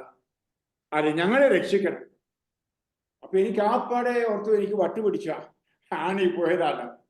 അപ്പൊ എന്റെ മുറിക്കകത്ത് ബൈബിളുണ്ട്, കുരിശുരൂപമുണ്ട്, അതുപോലെ മാരാവിന്റെ ഒരു സ്വരൂപം. ഞാൻ കൈകൊണ്ട് തൊട്ട് നോക്കി, വട്ടാണോന്ന് അല്ല. അപ്പൊ ഞാൻ ചോദിച്ചു, നിങ്ങൾ എവിടെ നിന്ന് വരുന്നു? അപ്പൊ പറഞ്ഞു, വചനം കേൾക്കാതെ ഞങ്ങൾ ഇരുട്ടറയിൽ കഴിയുന്നു, ഞങ്ങളോട് വചനം ഘോഷിച്ച് ഞങ്ങൾക്ക് ആത്മാവിനെ തരണം. പ്രിയപ്പെട്ട, ഞാൻ ചുരുക്കി പറയാണ്, നിങ്ങൾക്ക് അതൊക്കെ വിശദമായിട്ടും എൻ്റെ പുസ്തകത്തിൽ വായിക്കാം. അവർ പെട്ടെന്ന് മുട്ടുമേ നിന്നു. ഞങ്ങൾ ഏകരക്ഷകനെ സ്വീകരിക്കാൻ തയ്യാറാണ്. എൻ്റെ കയ്യിലിരുന്ന ബൈബിള് തൊട്ട് അവർ സത്യം ചെയ്തു. അവരുടെ കയ്യിൽ ഖുർആൻ ഉണ്ടായിരുന്നു, നിലത്തിട്ട് ചവിട്ടി. എന്നിട്ട് ആ പാപങ്ങൾ ഏറ്റു പറയാണ്.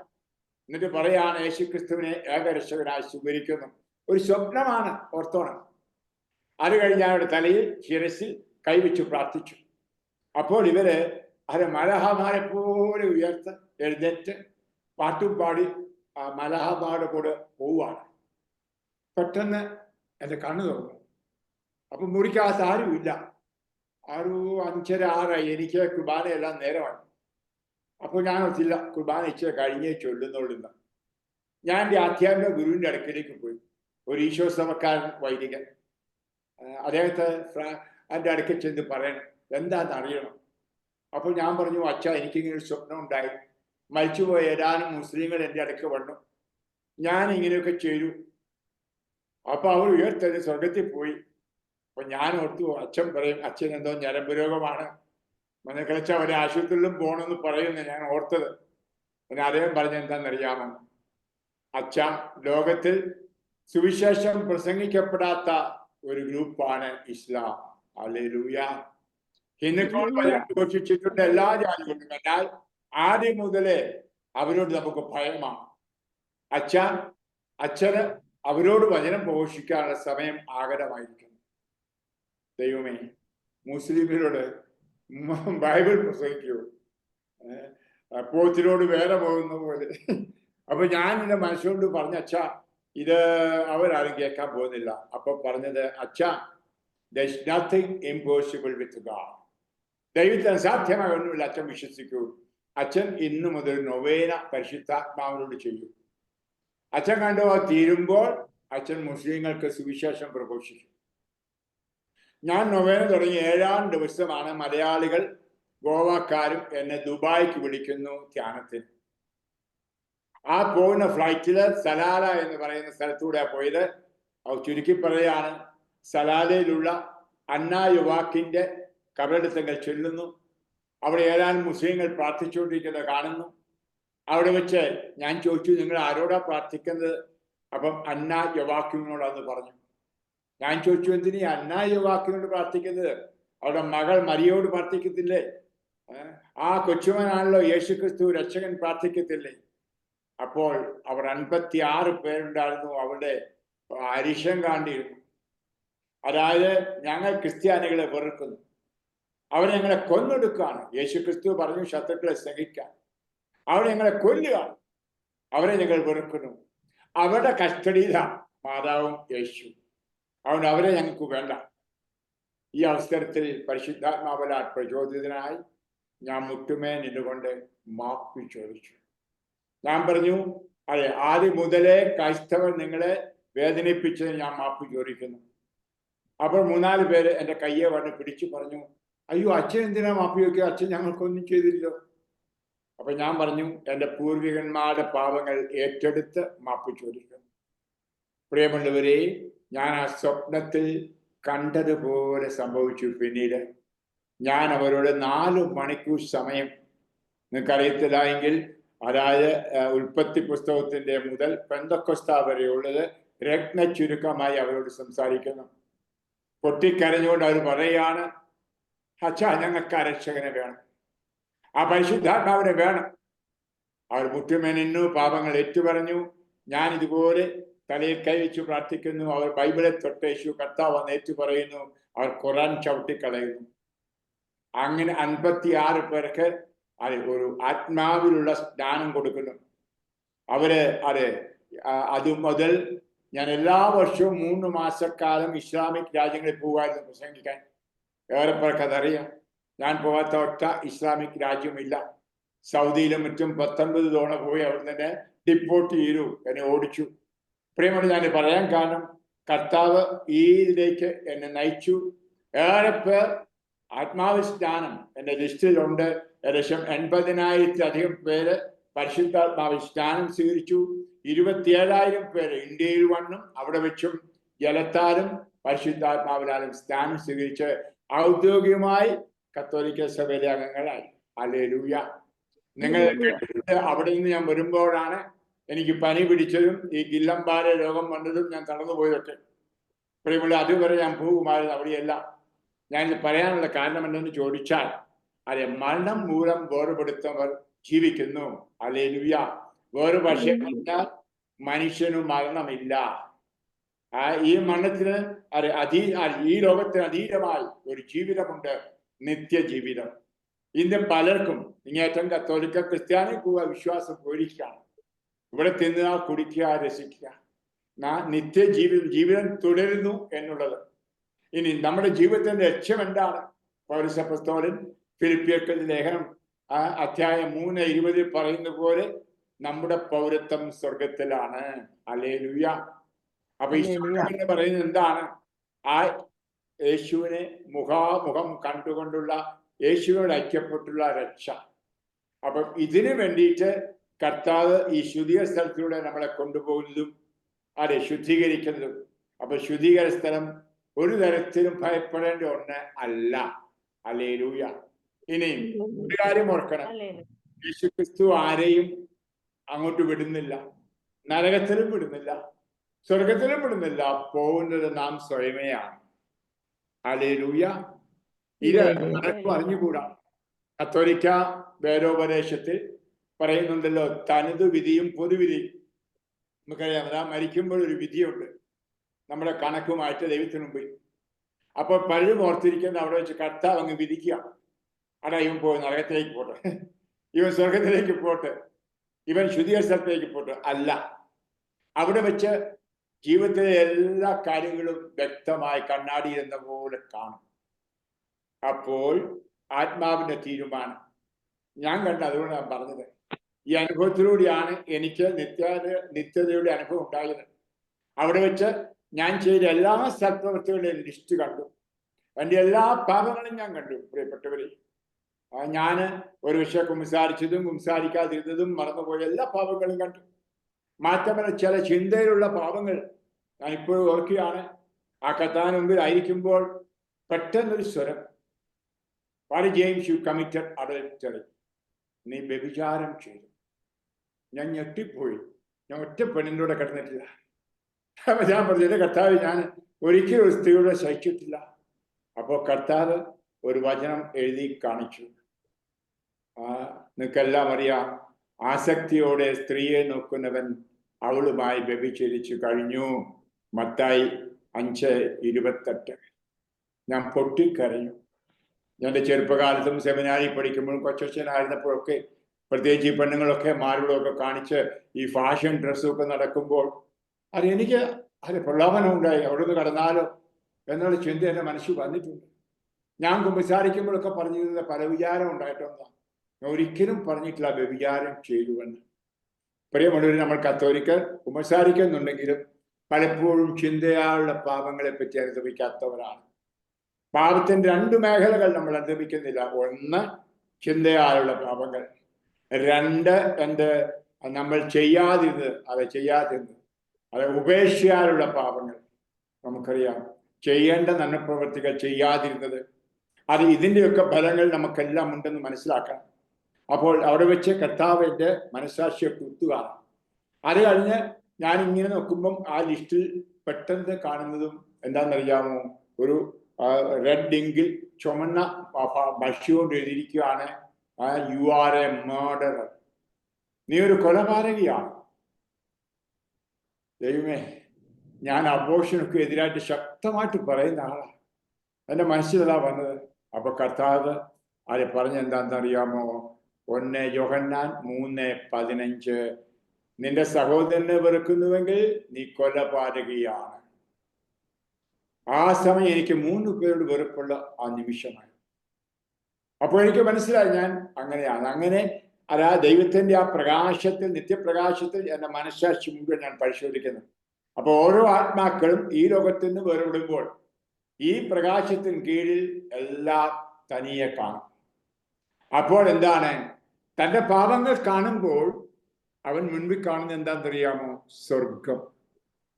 ആ സ്വർഗം എന്താണ്? വിശുദ്ധിയുടെ, അതിവിശുദ്ധിയുടെ സ്ഥലം. അതിവിശുദ്ധർ പാർക്കുന്നു, അതിവിശുദ്ധനായ ദൈവത്തെ കാണുന്നു, ത്രിത്വത്തെ. അപ്പോൾ ഉള്ളി പറയും, ഞാൻ അയോഗ്യനാണ്. താഴേക്ക് നോക്കുമ്പോൾ നരകം കാണുന്നു. അപ്പൊ കർത്താവിന്റെ കാര്യം നരകത്തിലേക്ക് പോകാൻ എന്നെ അനുവദിക്കില്ല. അപ്പോഴാണ് ഞാൻ കാണുന്ന കർത്താവിന്റെ കരുണയുടെ കഥ, ശുദ്ധീകര സ്ഥലം. ഞാൻ തന്നെ ചാടും എന്നെ തന്നെ ശുദ്ധീകരിക്കാൻ. ഹല്ലേലൂയ. എന്നെ തള്ളിയിടുക അല്ല. എനിക്കറിയാം എനിക്ക് ആ വിശുദ്ധിയുടെ സ്ഥലത്ത് നിൽക്കാൻ ഞാൻ യോഗ്യനല്ല. അതുകൊണ്ട് ഞാൻ തന്നെ ശുദ്ധീകരിക്കണം. ഇതാണ് അതെ ശുദ്ധീകരണ സ്ഥലത്തിലെ ഓരോ ആത്മാക്കളുടെയും അതെ ആവശ്യം. ഇനിയും അതെ ഞാൻ പറയുകയാണെങ്കിൽ അതെ അവിടെ കിടക്കുന്ന ആളുകളെ കാണുമ്പോൾ വർഷങ്ങളായി കിടക്കുന്നവർ ഉണ്ട്. ഞാനതേപ്പറ്റിയൊക്കെ ഈ പുസ്തകത്തിൽ എഴുതിയിട്ടുണ്ട്. വിശുദ്ധന്മാർ പറഞ്ഞിരിക്കുന്നതും എന്നോട് പറഞ്ഞതുമല്ല. അതായത് അവർക്ക് വേണ്ടി പ്രാർത്ഥിക്കാൻ ആരുമില്ല. കാരണം അവർക്ക് വേണ്ടി തന്നെ സുഗന്ധങ്ങൾ ചെയ്യുന്ന കാലം ഈ ലോകത്തിലായിരുന്നു, കഴിഞ്ഞു. ഇനി അവർക്ക് അവരെ തന്നെ രക്ഷിക്കാൻ പറ്റത്തില്ല. അവരെ രക്ഷിക്കുവാൻ മറ്റുള്ളവർക്ക് സാധിക്കും. ഇനി അങ്ങനെ പ്രാർത്ഥിച്ച് രക്ഷിക്കുന്ന ഒരു കൂട്ടരാണ് കത്തോലിക്കർ. ഹല്ലേലൂയ. അപ്പോൾ ഞാൻ ചിലപ്പോഴെല്ലാം പ്രിയപ്പെട്ടവരെ ഞാൻ ആത്മാർത്ഥമായി തുറന്നു പറയുന്നു, എനിക്കൊന്നും പറയാൻ അറിയത്തില്ല. ഈ മർത്തോമ, യാക്കോബായ, അല്ലെങ്കിൽ മർത്തോമ, അല്ലെങ്കിൽ മറ്റ് പെന്തക്കോസ്ത് മരിച്ചവർക്ക് വേണ്ടി പ്രാർത്ഥിക്കാത്തവരുടെ ആത്മാക്കൾ എൻ്റെ അടുക്ക വരും. അച്ഛാ, ഞങ്ങളെ രക്ഷിക്കണേ അച്ഛാ, കത്തോലിക്കരെ മാത്രം രക്ഷിക്കണേ, ഞങ്ങളെ രക്ഷിക്കണേ. ഞാൻ പറഞ്ഞാൽ എല്ലാവർക്കുമായിട്ട് ഇവിടെ അവർ വരും. അത് അവർ പാപങ്ങൾ ഏറ്റുപറയും. ഞാൻ പാപമോചനം കൊടുക്കും. അപ്പോൾ ഞാൻ കാണുന്ന പരിശുദ്ധാത്മാവ് നിറഞ്ഞ് ആ സ്വർഗത്തിലേക്ക് കരകയറുന്നതാണ്. അത് ഹൈന്ദവരായിട്ടുള്ളവർ പക്ഷേ യേശുവിനെ ഒരിക്കലും അറിയാത്തവർ രക്ഷ മൗരിസ വാങ്ങിച്ചിട്ടില്ല. സ്നാനം ചെയ്യാത്തവർക്ക് രക്ഷയില്ല. നമുക്കറിയാമല്ലോ, മർക്കോസ് എഴുതിയ സുവിശേഷം 16-ാം അധ്യായം 16, വിശ്വസിച്ച് സ്നാനപ്പെടുന്നവൻ രക്ഷിക്കപ്പെടും. ഹല്ലേലൂയ. അപ്പോൾ ഏറെ പേര് നല്ലവരായിരുന്നെങ്കിലും അവർ സ്നാനപ്പെട്ടില്ല. അവരാണ് ഇരുട്ടറയിൽ. എല്ലാ തവണയും ഞാൻ മിക്കവാറും എല്ലാ ദിവസവും ഇപ്പോൾ രാത്രി തന്നെ ഞാൻ പോകും. കാരണം എനിക്കറിയാം ഉറക്കമില്ല. കാരണം എൻ്റെ ശരീരം മുഴുവൻ വേദനയായിരുന്നു. സാധാരണ വെള്ളിയാഴ്ച പരിപാടി എടുക്കുന്നതല്ല. പക്ഷെ വെള്ളിയാഴ്ചയാണ് നിങ്ങളുടെ പ്രാർത്ഥനാ ഗ്രൂപ്പിന് ബേബി പറഞ്ഞ് കഴിഞ്ഞ വർഷം എന്നോട് ചോദിക്കുന്നതാണ്. അതുകൊണ്ടാണ് ബേബി വിളിച്ചപ്പോൾ ഞാൻ വരാമെന്ന് പറഞ്ഞത്. കഴിഞ്ഞ വർഷം സാധിച്ചില്ല. പ്രിയപ്പെട്ടത്, ഞാൻ പറയാൻ കാരണം വചനം പ്രഘോഷിക്കുക എന്ന് പറഞ്ഞ് എൻ്റെ അത് ഒരു ജ്വരമാണ്. ഈ പ്രായം 80 ഈ രോഗമെല്ലാം ഉണ്ടെങ്കിലും ഉറക്കളച്ചായാലും ഞാൻ വചനം പ്രഘോഷിക്കും. പ്രിയപ്പെട്ടവരെ, ഞാൻ പറഞ്ഞത് ഈ ആത്മാക്കൾ നോക്കിയിരിക്കുകയാണ് ആരുണ്ട് അവരെ സഹായിക്കാൻ. അപ്പൊ ആ മിനിസ്ട്രി കർത്താവ് എനിക്ക് തന്നു. കാണാൻ സാധിക്കും ഏറ്റവും അവർക്ക് വേണ്ടി ചെയ്യാവുന്ന വലിയ കാര്യം കുർബാന, ദിവ്യബലി ആണ്. അത് പച്ചക്കെ ഞാൻ പറയും. നമുക്കറിയാതെ നമുക്ക് രക്ഷയുണ്ടായത് കുരിശിലാണ്. കുരിശിലെ യാഗത്തിലൂടെയാണ്. നമ്മൾ വായിക്കുന്നു 2 കൊരിന്ത്യർ അധ്യായം 11:26. നമ്മൾ ബലിയർപ്പിക്കുമ്പോൾ ആ കുരിശിലെ യാഗം തന്നെയാണ് അർപ്പിക്കുന്നത്. ഹല്ലേലൂയ. അപ്പോൾ 2000 വർഷങ്ങൾക്ക് മുമ്പ് കാൽവരിയിൽ അർപ്പിച്ച ആ ബലി നമുക്ക് സംലഭ്യമാവുകയാണ് നമ്മുടെ കുർബാനയിലൂടെ. ഹല്ലേലൂയ. അവിടെ വാരിച്ചൊരിഞ്ഞ അനുഗ്രഹങ്ങൾ നമുക്ക് ലഭ്യമാക്കുകയാണ് ചെയ്തത് എന്ന് നമ്മൾ മനസ്സിലാക്കണം. നമുക്ക് നോക്കാം ആ കാൽവരിയിൽ നടത്ത പല സംഭവങ്ങളെ പറ്റി. നമ്മൾ മത്തായി എഴുതിയ സുവിശേഷത്തിന്റെ 17-ാം അധ്യായത്തിൽ വ്യക്തമായി വായിക്കുന്നുണ്ട്. 27-ാം അധ്യായം, മത്തായി എഴുതിയ സുവിശേഷം അധ്യായം 27-ലാണ് കർത്താവിന്റെ കുരിശുമരണത്തെ പറ്റി നമ്മൾ വായിക്കുന്നത്. ഞാനൊരു ചെറിയ ഭാഗം മാത്രം നിങ്ങളുടെ മുമ്പിൽ വായിക്കുന്നുള്ളൂ. 46 മുതൽ വചനം. മത്തായി 27:46. ഏകദേശം 9 മണിക്കൂറായപ്പോൾ യേശു ഉച്ചത്തിൽ നിലവിളിച്ചു, ഏലി ഏലി ലാമാ സബക്താനി. അതായത്, എൻ്റെ ദൈവമേ എന്തുകൊണ്ട് നീ എന്നെ ഉപേക്ഷിച്ചു. അടുത്തു നിന്നവർ ചിലർ പറഞ്ഞു, ഏലിയായെ വിളിക്കുന്നു. ഉടനെ അവരിൽ ഒരാൾ ഓടിച്ചെന്ന് നീർപ്പഞ്ഞെടുത്ത് വിനാഗിരിയിൽ മുക്കി ഒരു ഞാങ്കണമേൽ ചുറ്റി അവന് കുടിക്കാൻ കൊടുത്തു. അപ്പോൾ മറ്റുള്ളവർ പറഞ്ഞു, ഏലിയ വന്നവനെ രക്ഷിക്കുമെന്ന് നോക്കട്ടെ. യേശു ഉച്ചത്തിൽ നിലവിളിച്ചുകൊണ്ട് ജീവൻ വെടിഞ്ഞു. അടുത്ത വചനം ശ്രവിക്കുക. അപ്പോൾ ദേവാലയത്തിലെ തിരശ്ശീല മുതൽ താഴെ വരെ രണ്ടായി കീറി, ഭൂമി കുലുങ്ങി, പാറകൾ പിളർന്നു, ശവകുടീരങ്ങൾ തുറക്കപ്പെട്ടു. നിദ്ര ഭാവിച്ചിരുന്ന പല വിശുദ്ധന്മാരുടെയും ശരീരങ്ങൾ ഉയർപ്പിക്കപ്പെട്ടു. അവന്റെ പുനരുത്ഥാനത്തിന് ശേഷം അവർ ശവകുടീരങ്ങളിൽ നിന്ന് പുറത്തു വന്ന് വിശുദ്ധ നഗരത്തിൽ പ്രവേശിച്ച് പലർക്കും പ്രത്യക്ഷരായി. ഹല്ലേലൂയ. അതായത്, കാൽവരി ബലി നടക്കുമ്പോൾ ശവക്കല്ലറകൾ തുറക്കപ്പെട്ടു എങ്കിൽ നാം അർപ്പിക്കുന്ന ബലി കല്ലറകൾ തുറക്കപ്പെടുന്നവയാണ്. ഹല്ലേലൂയ. അതുകൊണ്ടാണ് ഞാൻ എപ്പോഴും പറയും, മരിച്ചവർക്ക് വേണ്ടി കുർബാനകൾ അർപ്പിക്കണം.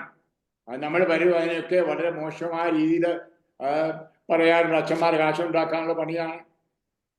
ഇത് കാശിന്റെ പണിയല്ല മക്കളെ. അതൊക്കെ പറഞ്ഞു പോയ ഒത്തിരി ഉണ്ട്. ഒക്കെ ഞാൻ പല വീഡിയോ കൂടി പറഞ്ഞിട്ടുണ്ട്. പുസ്തകത്തിൽ എഴുതിയിട്ടുണ്ട് പച്ചയ്ക്ക്. നമ്മൾ അച്ഛന്മാർക്ക് കാശ് കൊടുക്കുന്ന, അവർക്ക് ധർമ്മക്കാശ് കൊടുക്കും, അവർ ജീവിക്കണ്ടേ. ഹല്ലേലൂയ. അവർക്കും കഞ്ഞി കുടിക്കണ്ടേ. ഒരു ദിവ്യബലിയുടെ വർത്ത്, അതിന്റെ വില നിങ്ങൾക്ക് ആർക്കും നിർണയിക്കത്തില്ല മക്കളെ. യേശു ക്രിസ്തുവിന്റെ പരമയാഗത്തിന് ആർക്ക് വിലയിടാൻ പറ്റും? ആ ബലി കല്ലറകളെ പിളർക്കുന്നതാണ്. ഇത് നമ്മൾ മനസ്സിലാക്കണം. മത്തായി എഴുതിയിരിക്കുന്ന ഈ സുവിശേഷം വെറും ഒരു ഹലൂസിനേഷൻ, മനസ്സിലുണ്ടായ ചിന്തയല്ല. പട്ടണത്തിൽ പലരും കണ്ടു എഴുന്നേറ്റവരെ. ഹല്ലേലൂയ. അവർക്കെല്ലാം പ്രത്യക്ഷമാണ്. അപ്പൊ ഒരു സംഭവമാണ്. കല്ലറ തുറക്കപ്പെട്ടു. അതുകൊണ്ട് ഞാൻ പറയുന്നത്, നമ്മൾ വായിക്കുന്നുണ്ടല്ലോ യോഹന്നാനിയുടെ സുവിശേഷം 5:18, കല്ലറയിലുള്ളവർ അവന്റെ സ്വരം കേൾക്കുന്ന സമയം വരുന്നു, അതാ വന്നു കഴിഞ്ഞു വന്ന്. ഹല്ലേലൂയ. നിങ്ങൾക്കറിയാം, വിശുദ്ധന്മാരായ ചിലരൊക്കെ കല്ലറയിൽ ചെന്ന് പ്രാർത്ഥിച്ച് കല്ലറയിലൂടെ ഉയർപ്പിച്ച അനുഭവങ്ങളുണ്ട്. ഒരു പോളണ്ടുകാരൻ, ഒരു വൈദികൻ, അദ്ദേഹം ബിഷപ്പായി ഒത്തിരി സ്ഥലങ്ങൾ മേടിച്ചു. അപ്പോൾ അവിടുത്തെ ആളുകൾ പറഞ്ഞു, കള്ളപ്പണം കൊണ്ടാണ് സ്ഥലം മേടിച്ചത് എന്ന്. അപ്പോൾ അങ്ങനെ അത് കഥകളെല്ലാം ഉണ്ടാക്കി. ഒടുവിൽ ഈ ബിഷപ്പ് മരിച്ചു കഴിഞ്ഞു. ബിഷപ്പ് ഉണ്ടാക്കിയ ആ സ്ഥലം ഏറ്റെടുക്കാനായിട്ട് പഴയ ഉടമകൾ കോടതി ചെന്നു. അപ്പോൾ കത്തോലിക്ക സഭയുടെ എതിരുണ്ടായിരുന്നവര് അതിന് കൂട്ടുനിന്ന് കള്ളസാക്ഷി പറഞ്ഞു. അപ്പോൾ അദ്ദേഹം കല്ലറയിൽ ചെന്ന് മരിച്ചുപോയ ആരോടാണോ ഈ സ്ഥലം മേടിച്ചത് അവനെ ഉയർപ്പിച്ചു. അവനെയും കൊണ്ട് കോടതി ചെന്ന് അവനെ കൊണ്ട് പറയിപ്പിച്ചു, ഈ ബിഷപ്പ് പണം തന്നാണ് സ്ഥലം മേടിച്ചത് എന്ന്. ഇതൊക്കെ ഞാൻ പുസ്തകത്തിൽ എഴുതിയിട്ടുണ്ട്. അത് വിശദമായിട്ട് പറയാൻ നമുക്ക് സമയമില്ല. ഇത് ഞാൻ പറയാൻ കാരണം, പ്രിയമുള്ളവരെ, മരണശേഷം ഒരു ജീവിതമുണ്ട്. ഈ മരണശേഷവും നമുക്ക് പാപങ്ങൾക്ക് മോചനം നേടാം, കഴുകലും ശുദ്ധീകരണവും നേടാം. ഇത് വ്യക്തമായി പറയും. പലരും ഓർക്കും, അങ്ങനെയാണെങ്കിൽ ഇവിടെ ഇഷ്ടം പോലെ അങ്ങ് ജീവിച്ചാൽ മതിയല്ലോ, അത് കഴിഞ്ഞിട്ട് മോചനമുണ്ടല്ലോ എന്ന ലാഘവ മനസ്സോടെ പലരും ജീവിച്ചെന്ന് വരാം. അതുകൊണ്ടാണ് ഈ കാര്യങ്ങൾ പറയുമ്പോൾ എനിക്ക് ഭയമുണ്ട്. നമ്മൾ പ്രത്യേകിച്ചും മലയാളികളോട് ഇത് പറയുമ്പോൾ. പ്രിയമുള്ള, അതിനുവേണ്ടിയല്ല ഇവിടെ ഞാൻ പറയുന്നത്. കർത്താവിന്റെ ആ കരുണയുടെ വലിയ സ്നേഹത്തിന്റെ നദി അഥവാ കടലാണ് ശുദ്ധീകരണ സ്ഥലം. ഹല്ലേലൂയ. നമ്മൾ ന്യായമായിട്ടും ചിന്തിക്കണം. ആരും നരകത്തിൽ പോകുന്നില്ല. നരകം ഉണ്ടെങ്കിലും, കാരണം നമുക്കറിയാം, സത്യസഭയാണെങ്കിലും ആരും നരകത്തിൽ പോയെന്ന് പറയുന്നില്ല. ഉണ്ടോ? ജൂഡാസോ ഹിറ്റ്ലറോ സ്റ്റാലിനോ ഒന്നും നരകത്തിലാണ് സഭ ഇതുവരെ പ്രഖ്യാപിച്ചിട്ടില്ല. എന്നാൽ സ്വർഗത്തിൽ പോയവരെ പ്രഖ്യാപിച്ചിട്ടുണ്ടെന്ന് ഓർക്കണം. അപ്പോൾ നമ്മൾ മനസ്സിലാക്കേണ്ടത് എന്തെന്ന് എനിക്ക് അറിയുന്നത്, ഏത് വ്യക്തിയെയും നമുക്ക് പ്രാർത്ഥിച്ച് സ്വർഗത്തിൽ വിടാൻ കഴിയും. നമ്മൾ ആരെയും വിധിക്കരുത് നരകത്തിലാണ് അവനെന്ന്. നമ്മുടെ പൂർവികരായിരിക്കാം, ബദ്ധത്തിലോ സ്വന്തത്തിലോ പെട്ടവരോ, മരണം മൂലം വേർപെട്ട ആർക്കും കരുണ കിട്ടാൻ നമുക്ക് പ്രാർത്ഥിക്കാം. പല പ്രാർത്ഥന, ഏറ്റവും വലിയ പ്രാർത്ഥന ഞാൻ ചെയ്യുന്നത് എന്താണെന്നറിയാമോ? ഉദാഹരണം, ആരിശ് ഒരു പാപിയ, ആരിശ് പാപം ചെയ്ത് മരിച്ചു, അല്ലെങ്കിൽ റീത്ത പാപം ചെയ്ത് മരിച്ചു, അല്ല ചാക്കോച്ചൻ പാപം ചെയ്ത് മരിച്ചു. ഞാൻ എന്ത് ചെയ്യുന്നറിയാമോ? ആ ചാക്കോച്ചനെ, അന്നമ്മയെ, അല്ലെ സെലിനാമ്മയെ സ്നേഹിച്ചുകൊണ്ട് അവരുടെ പാപങ്ങൾ ഏറ്റെടുത്ത് കർത്താവേ എനിക്ക് മാപ്പ് തരണമേ എന്ന് ഞാൻ പ്രാർത്ഥിച്ചു. പ്രിയമുള്ളവരെ, ആ പ്രാർത്ഥനയാണ് ഏറ്റവും വലുത്. ഒരു ഭാര്യയ്ക്കോ ഭർത്താവിനോ മരണം മൂലം വേർപെട്ടാൽ, ഒരപ്പനോ അമ്മയ്ക്കോ മക്കൾ വേർപെട്ടാൽ, അല്ലെങ്കിൽ മാതാപിതാക്കൾ വേർപെട്ടാൽ, ഏറെ ആ രക്തബന്ധത്തിന്റെ ആ ചൂടുള്ള രക്തത്തിലൂടെ കർത്താവ് എൻ്റെ പാപം ക്ഷമിക്കണമേ എന്ന് ഞാൻ പറയുന്നു. മാത്രമല്ല, അതിന് പരിഹാരം ചെയ്യാൻ ഞാൻ തയ്യാറാകുന്നു. ഒരുപക്ഷെ ഒരു നേരമായിരിക്കാം, അല്ലെ എൻ്റെ ജീവിതത്തിന്റെ ആഡംബരം വെട്ടിച്ചുരുക്കി പാവം കൊടുക്കുകയായിരിക്കാം, അല്ലെ ദിവ്യബലി പോയി സംബന്ധിക്കുക, അല്ലെ ഞാൻ പണം കൊടുത്ത് കുർബാന ചൊല്ലിക്കുക. ഞാൻ പരിഹാരപ്രവൃത്തി ചെയ്യുമ്പോൾ സ്വർഗത്തിലിരിക്കുന്ന എൻ്റെ കർത്താവാണ് എന്നെ കാണുന്നത്. എന്താ കാണുന്നത്? ദൈവമേ, ഈ അച്ഛൻ ഒരു രക്തബന്ധവും ഇല്ലാത്ത സെലിനാമയുടെ പാപങ്ങൾ, ലിഷിയുടെ പാപങ്ങൾ, ജഷിയുടെ പാപങ്ങൾ, ചാക്കോച്ചന്റെ പാപങ്ങൾ, ബിജുവിന്റെ പാപങ്ങൾ ഇതാ ഏറ്റെടുത്ത് അവൻ്റെതായി കണ്ടുകൊണ്ട് മാപ്പ് ചോദിക്കുന്നു. ഞാൻ അവന് കരുണ കൊടുക്കും. നമ്മൾ കുരിശിലേക്ക് നോക്കി അതല്ലേ മക്കളെ കാണുന്നത്? പാപമില്ലാത്തവൻ പാപമായി മാറി. 2 കൊരിന്ത്യർ 5:21. പാപമറിയാത്ത യേശുക്രിസ്തു അതെ പാപമായി മാറി. പാപമറിയാത്തവൻ എന്ന് പറഞ്ഞാൽ ചെളിക്കുണ്ടി ചാടുന്നവൻ ചെളിക്കുണ്ടൻ എന്ന് പറഞ്ഞത് നമ്മുടെ പാപമാകുന്ന സമയത്തിലേക്ക് ചാടി പാപം ഏറ്റെടുത്ത ദീപകുഞ്ഞാട് അതെ കർത്താവിനോട് യാചിക്കുകയാണ്, എന്നോട് ക്ഷമിക്കണമേ കർത്താവ്. ഇത് ഭയങ്കര ഒരു പ്രാർത്ഥനയാ മക്കളെ. ഇത് നിങ്ങളോട് ആരും പറഞ്ഞിട്ടില്ലായിരിക്കും. വലിയ അനുഭവമാണ്. ഞാൻ 2 മിനിറ്റൂടെ പറഞ്ഞ് നിർത്താം. നിങ്ങൾ ഒരു വിഷയം അടുത്ത് കാണും എന്നെ കൊണ്ട്. അതുകൊണ്ട് ഞാൻ നിർത്തി പ്രാർത്ഥിക്കാം. പ്രിയമുള്ളവരെ, നിങ്ങൾ കണ്ടു എൻ്റെ കയ്യിൽ 2 മുറിവ്. ഇത് കയറ് കെട്ടിയ പാടാണ്. കയ്യിൽ മാത്രമല്ല, കാലിലുമുണ്ട്, തോളിലുമുണ്ട്. 7 വർഷം മുമ്പ് ദുഃഖ വെള്ളിയാഴ്ച വൈകിട്ട് ഉറക്കമില്ലാതിരിക്കുന്നു. എൻ്റെ 5 മുറിയിൽ കൂടെയും ചോര പോകുന്നു. ഏകദേശം 1 ലിറ്ററോളം ചോര പോയി. ആ സമയത്ത് ഞാൻ കാണുന്ന കാഴ്ച, കർത്താവിനെ കയറുകൊണ്ട് കെട്ടിയിരിക്കുകയാണ്. തോളിലൊരു ഇരുമ്പിന്റെ കുരിശുണ്ട്. കർത്താവ് കറുത്ത് കറുത്ത് കറുത്ത് കരിവാളിച്ചിരിക്കുന്നു. പിന്നിൽ കാണുന്നത് ഒരു ലിസ്റ്റാണ്, പാപങ്ങളുടെ ലിസ്റ്റ്, മനുഷ്യൻ ചെയ്തു കൂട്ടുന്ന പാപങ്ങൾ. അപ്പോൾ ഞാൻ എന്ത് ചെയ്യുന്നറിയാമോ? ആ ഓരോ പാപവും ഏറ്റെടുത്ത് ഞാൻ എന്ന് പറഞ്ഞ് മാഫി ചോദിച്ചു. കർത്താവ്, ഞാൻ വ്യഭിചാരം ചെയ്തു, ഞാൻ അബോർഷൻ നടത്തി, ഞാൻ കൊല ചെയ്തു, ഞാൻ കട്ടെടുത്തു. ഇതെല്ലാം എടുത്തെടുത്ത് ഇങ്ങനെ പറഞ്ഞ് കർത്താവിന്റെ കരുണയും, നിങ്ങൾക്കറിയാമല്ലോ ഞാനൊരു കരുണയുടെ മിഷനറിയാണ്. അപ്പോൾ ഞാൻ ഈ പാപങ്ങൾ ഓരോന്നും എടുത്ത് ഇങ്ങനെ, അപ്പോൾ ഞാൻ ഒരു കെട്ടിടത്തിന്റെ അടിനിലയിലാണ്, 3ാം നിലയിലാണ് വീട്ടുകാർ താമസിക്കുന്നത്. 8 മക്കളുടെ ആ കുടുംബത്തിലെ മക്കൾ പഠിക്കാനാണ് ഇടയ്ക്കുള്ള നിലയിൽ. ഞാൻ വലിയവായി നിലവിളിച്ചു, എൻ്റെ കർത്താവേ എന്ന് പറഞ്ഞു. ആ 3ാം നിലയിൽ ഉണ്ടായിരുന്ന ഡോക്ടറും ഭാര്യയും 8 മക്കളും അമ്മയും കൂടെ ഓടിയെത്തി. അപ്പോൾ ഞാൻ വിറയ്ക്കുക. ഡോക്ടർ ചോദിച്ചു, അച്ഛൻ സ്വപ്നവും കണ്ടു? ഞാൻ പറഞ്ഞു, എനിക്കൊരു സ്വപ്നം ഉണ്ടായി. ഞാനിത് പറഞ്ഞു. അപ്പോൾ ഡോക്ടറുടെ ഭാര്യ പറഞ്ഞു, നോക്ക് അച്ഛൻ്റെ കയ്യെ. അപ്പോഴാണ് ഈ പാടുകൾ കാണുന്നത്. പ്രിയമുള്ള, അന്ന് രാത്രി വേദന ഇരിക്കാൻ മേല, നിൽക്കാൻ മേല. പ്രത്യേകിച്ച് പെടലിക്ക് ഭയങ്കര വേദന.